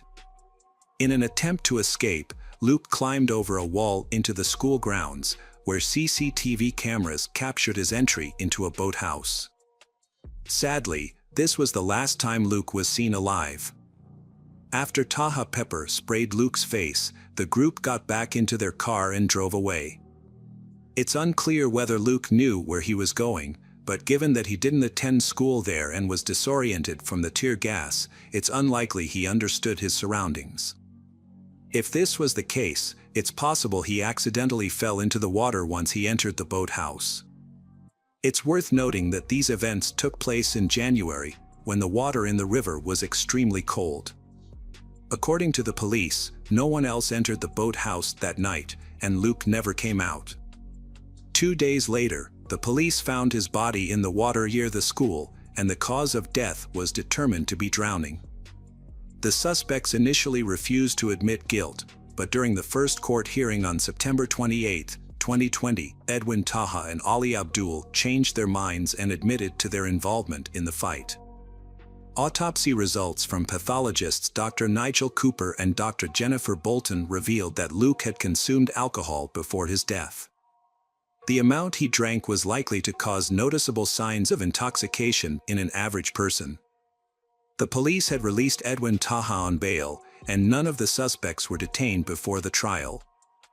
The investigation found that the victim had traces of a banned substance in his system, which, combined with alcohol, made him more vulnerable to hypothermia. There were no injuries or evidence of assault, and the deceased did not have any underlying medical conditions that contributed to his death. While the autopsy did not show any signs of eye inflammation or evidence of being sprayed with a substance, witness statements confirmed that the deceased, Luke, was pepper sprayed and struggled to walk and see. The perpetrator, Taha, later bragged about the incident on the high street. The coroner concluded that Luke was incapacitated by the pepper spray. The verdict was announced in October 2020. In an emotional statement, Luke's mother, Lisa Jobson, addressed the court as the individuals responsible for her son's death faced justice. Ms. Jobson described the gang that had surrounded her son, Luke, before chasing him through Yarm High Street as a pack of wolves. She explained that from the day Luke was born, he had been loved, cared for, and protected. He had been their world and their only son. They had been extremely close to him, and he had been a kind, gentle, and genuine person who had touched the hearts of everyone he had met. Luke had been a loving and caring individual who had lit up a room with his presence. He had had good friends from diverse backgrounds and cultures, and he hadn't had a mean bone in his body. He had been a positive person who always strived to be his best and had always been looking forward to new experiences. Miss Jobson expressed that they would never forget the terror Luke had faced that night, and the fact that none of the gang members had had the courage to take responsibility for their actions was unbearable. Knowing that their faces had been the last ones Luke had seen on this earth was a constant reminder of the pain and suffering he had endured. It was a living hell for them, and they were left to live with the knowledge that their son hadn't been able to escape safely. At the trial, the lawyer for Abdul's co-defendant stated that Abdul was unaware that Taha possessed pepper spray. He claimed that Abdul did not expect the victim to be assaulted with a weapon. Only one person, not Abdul, knew that Taha had a pepper spray. Taha's lawyer revealed that his client had a difficult childhood, which had led to poor decision-making. On the night of the incident, something was said that triggered a chain of events. Taha acknowledges that the outcome should never have happened. Taha's lawyer also shared that his client had moved to the UK from France at age 4 and had been left to live with a foster family after his mother returned to France. The judge emphasized that neither defendant was directly responsible for the victim's death, but noted that the chase had led to the victim entering the school and boathouse, ultimately resulting in drowning. Taha, 20, was sentenced to 21 months in prison after pleading guilty to a fracas. He also received an additional 4 years and 4 months for charges related to prohibited substances. 19-year-old Abdul, of Corvus Drive in Stockton, has been sentenced to 15 months in prison, suspended for 18 months, after admitting his involvement in an incident that led to the death of Luke. Abdul was also ordered to complete 300 hours of unpaid work. According to the court, Abdul was driving the car that pursued Luke on the night of the incident. The court heard that the altercation started on Yarm High Street, where Luke was chased by a group of males in a vehicle. When they caught up with him, he was sprayed in the eyes with a noxious substance, which had a severe effect on him. Detective Chief Inspector Sarah Robinson stated that the altercation had a devastating impact on Luke's family, who have been left without their son and brother. She added that the incident has caused immense pain and hardship for the family, and that nothing can bring Luke back. However, now that the case has concluded, the family may find some closure and be able to move forward with their lives. Charges against 2 other individuals, 19-year-old Ryan Alp and 18-year-old Hamada Sif, were dropped. To summarize the case, Chris Atkinson of the Crown Prosecution Service made a statement after the sentencing in October 2020. He stated that although Taha and Abdul were found guilty, the focus remains on Luke Jobson's family, who may find this time particularly challenging. The prosecution successfully proved that both men were involved in an altercation with Luke before his death. However, it is essential to note that there is no evidence to suggest that their actions directly caused the tragic events that followed the attack. Hello again, true crime fans. We've got another mysterious case to explore. The case of Eurydice Dixon. Eurydice Dixon was born on November 10, 1995 in Melbourne, Australia. Her family consists of her parents and younger sister. When Eurydice was 7 years old, her mother died of substance abuse, leaving her father to care for her 2 young daughters. Eurydice's father worked hard to provide for the 2 sisters, and they lived in a small apartment. Eurydice is a quiet and polite person. Eurydice has a deep passion for the arts, especially drama. She pursued her passion at Deakin University, studying drama and actively participating in the theater troupe. Eurydice is a multi-talented person, not only a comedian, but also a writer who creates her own performances. In 2018, when Eurydice was only 22 years old, she stepped on stage at the Melbourne International Comedy Festival. Her stand-up routine, "At Home, I Feel Like a Tourist," was a huge hit, much to the delight of the audience. Eurydice was known to her friends as quiet and introverted, but also extremely intelligent for her age. Both her friends and the audience agreed that she had a natural talent for comedy. To hone her skills, Eurydice performed for free at local bars, using these opportunities to gain experience, gain fans. On Tuesday, June 12, 2018, Eurydice performed at a local bar just 3 miles from her home. That night, as usual, she humorously addressed gender equality and her concerns through her performance. After the performance, Eurydice met her boyfriend, Tony Magnuson, who was sitting in the audience. They spent time together at the bar, drank a can of soda together, and stopped at a nearby supermarket to buy groceries.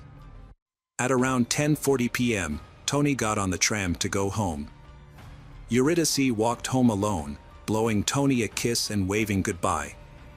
Eurydice's walk home was about 3 miles long, taking her through streets, a park, and 3 soccer fields.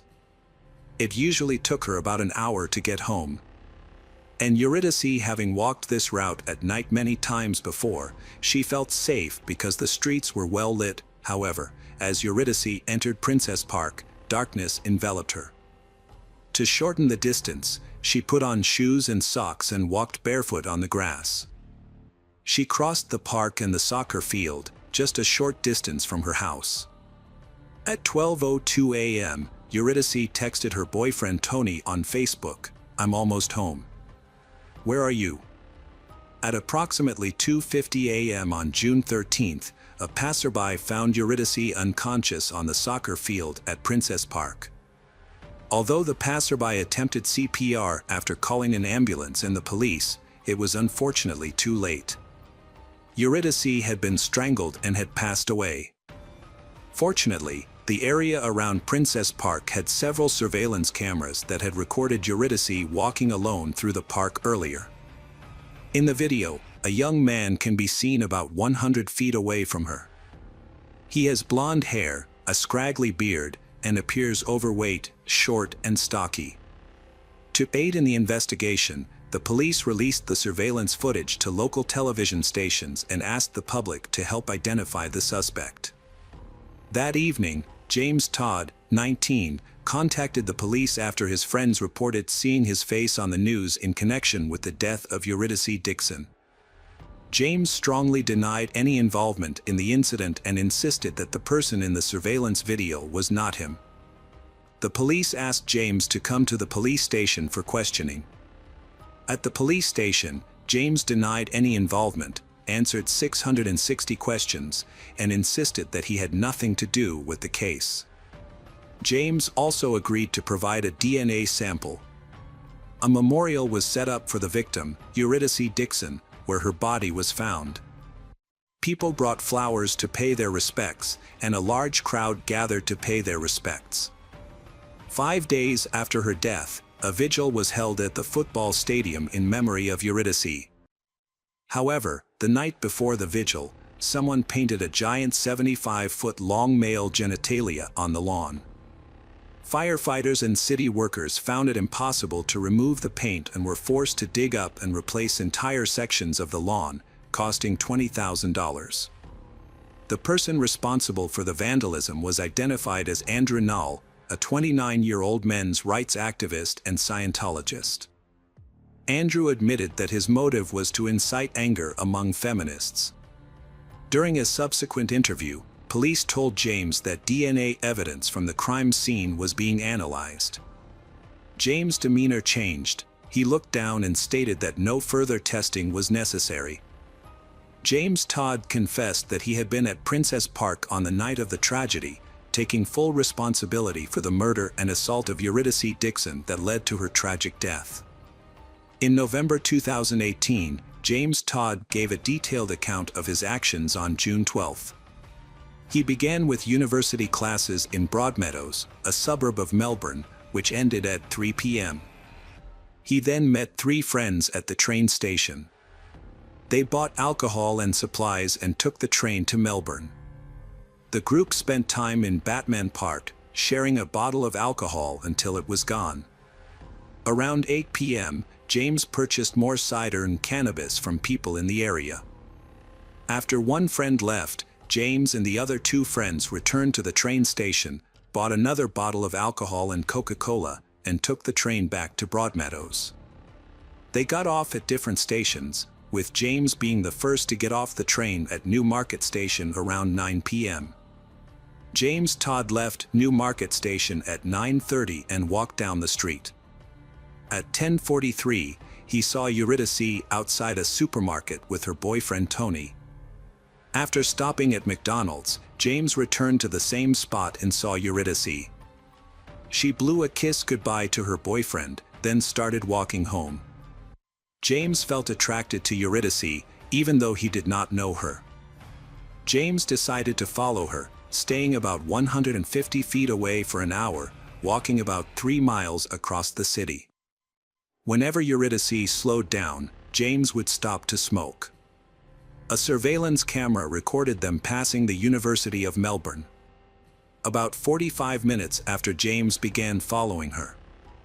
As she neared her home, Eurydice texted her boyfriend Tony to let him know she was coming home. She was walking through Prince's Park at this time.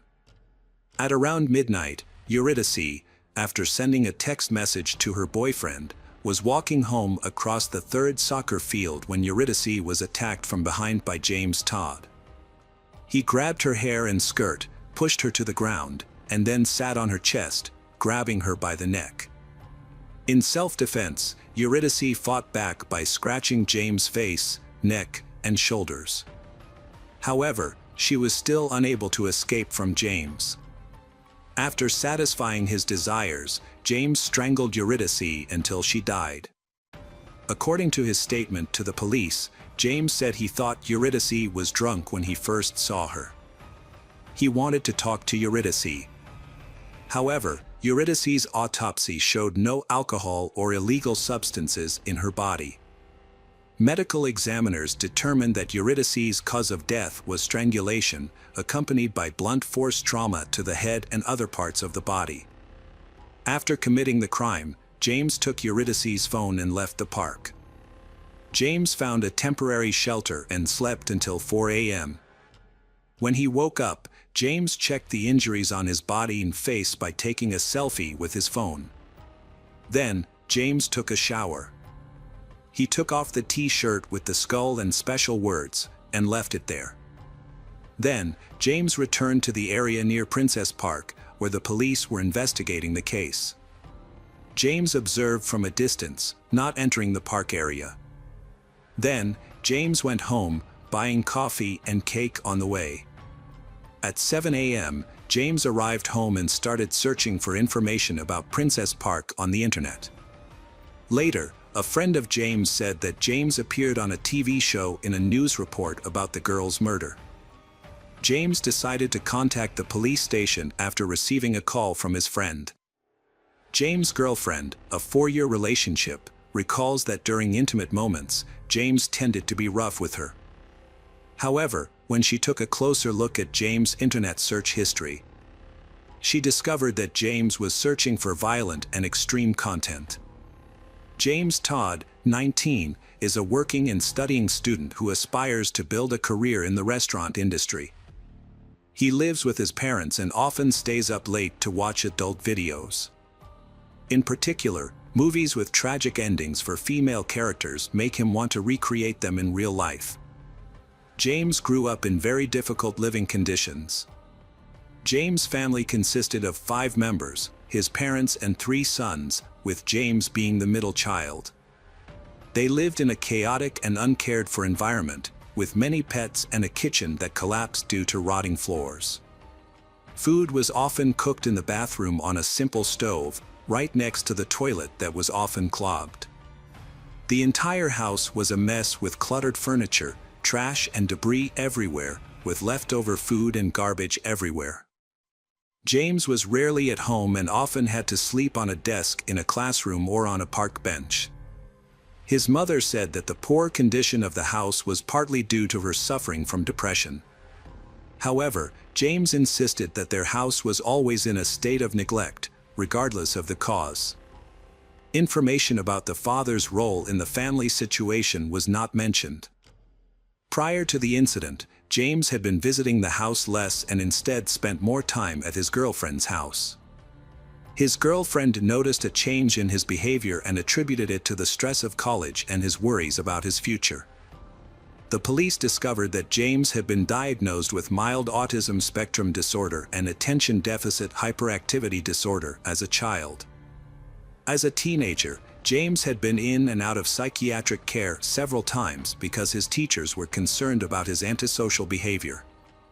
However, it should be noted that autism or Asperger's syndrome can manifest in many different ways, but is not associated with dark or harmful sexual tendencies.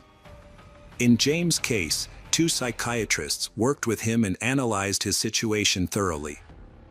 The doctors concluded that James showed signs of sadistic personality disorder, a factor that may have contributed to the tragic events. Doctors believe that the combination of autism and sadistic elements in James's personality may have played a role in his tragic end. James' friends saw him as sociable, cheerful, and seemingly no different from other people. They noted that he was able to apologize, distinguish right from wrong, and behave rationally. The judge who heard the case concluded that James Todd intentionally killed Eurydice Dixon, motivated by perverse desires and the intention to act out his perverted fantasies. As a result, on September 2, 2019, James Todd was sentenced to life in prison with the possibility of parole after serving 35 years. James Todd's father, Jason Todd, took to social media to express his condolences to Eurydice Dixon's family. In it, Jason shared his pain and anxiety at not being able to see his son again after the incident. Jason also revealed that he had faced a lot of abuse and criticism on social media.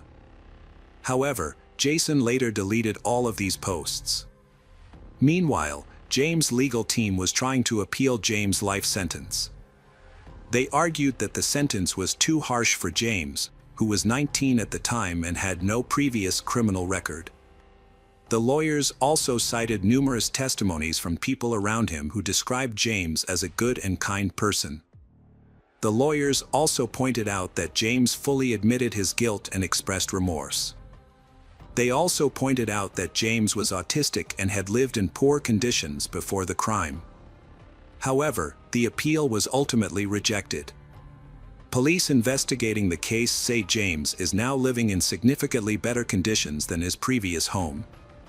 James still feels remorse for his actions. James' time in prison was harder than other prisoners. Psychiatrists say James would pose a serious threat to women if released. Following the death of Eurydice Dixon, the bar where she last performed comedy decided to cancel its comedy nights on Tuesdays in her memory. To continue Eurydice's legacy, the Melbourne government has introduced grants to support emerging female comedians. Andrew, who desecrated the Eurydice Dixon Memorial, was convicted and sentenced to 5 months in prison. Following the tragic death of Eurydice Dixon, police have advised women to be more careful at night, avoid walking alone and always carry their phones.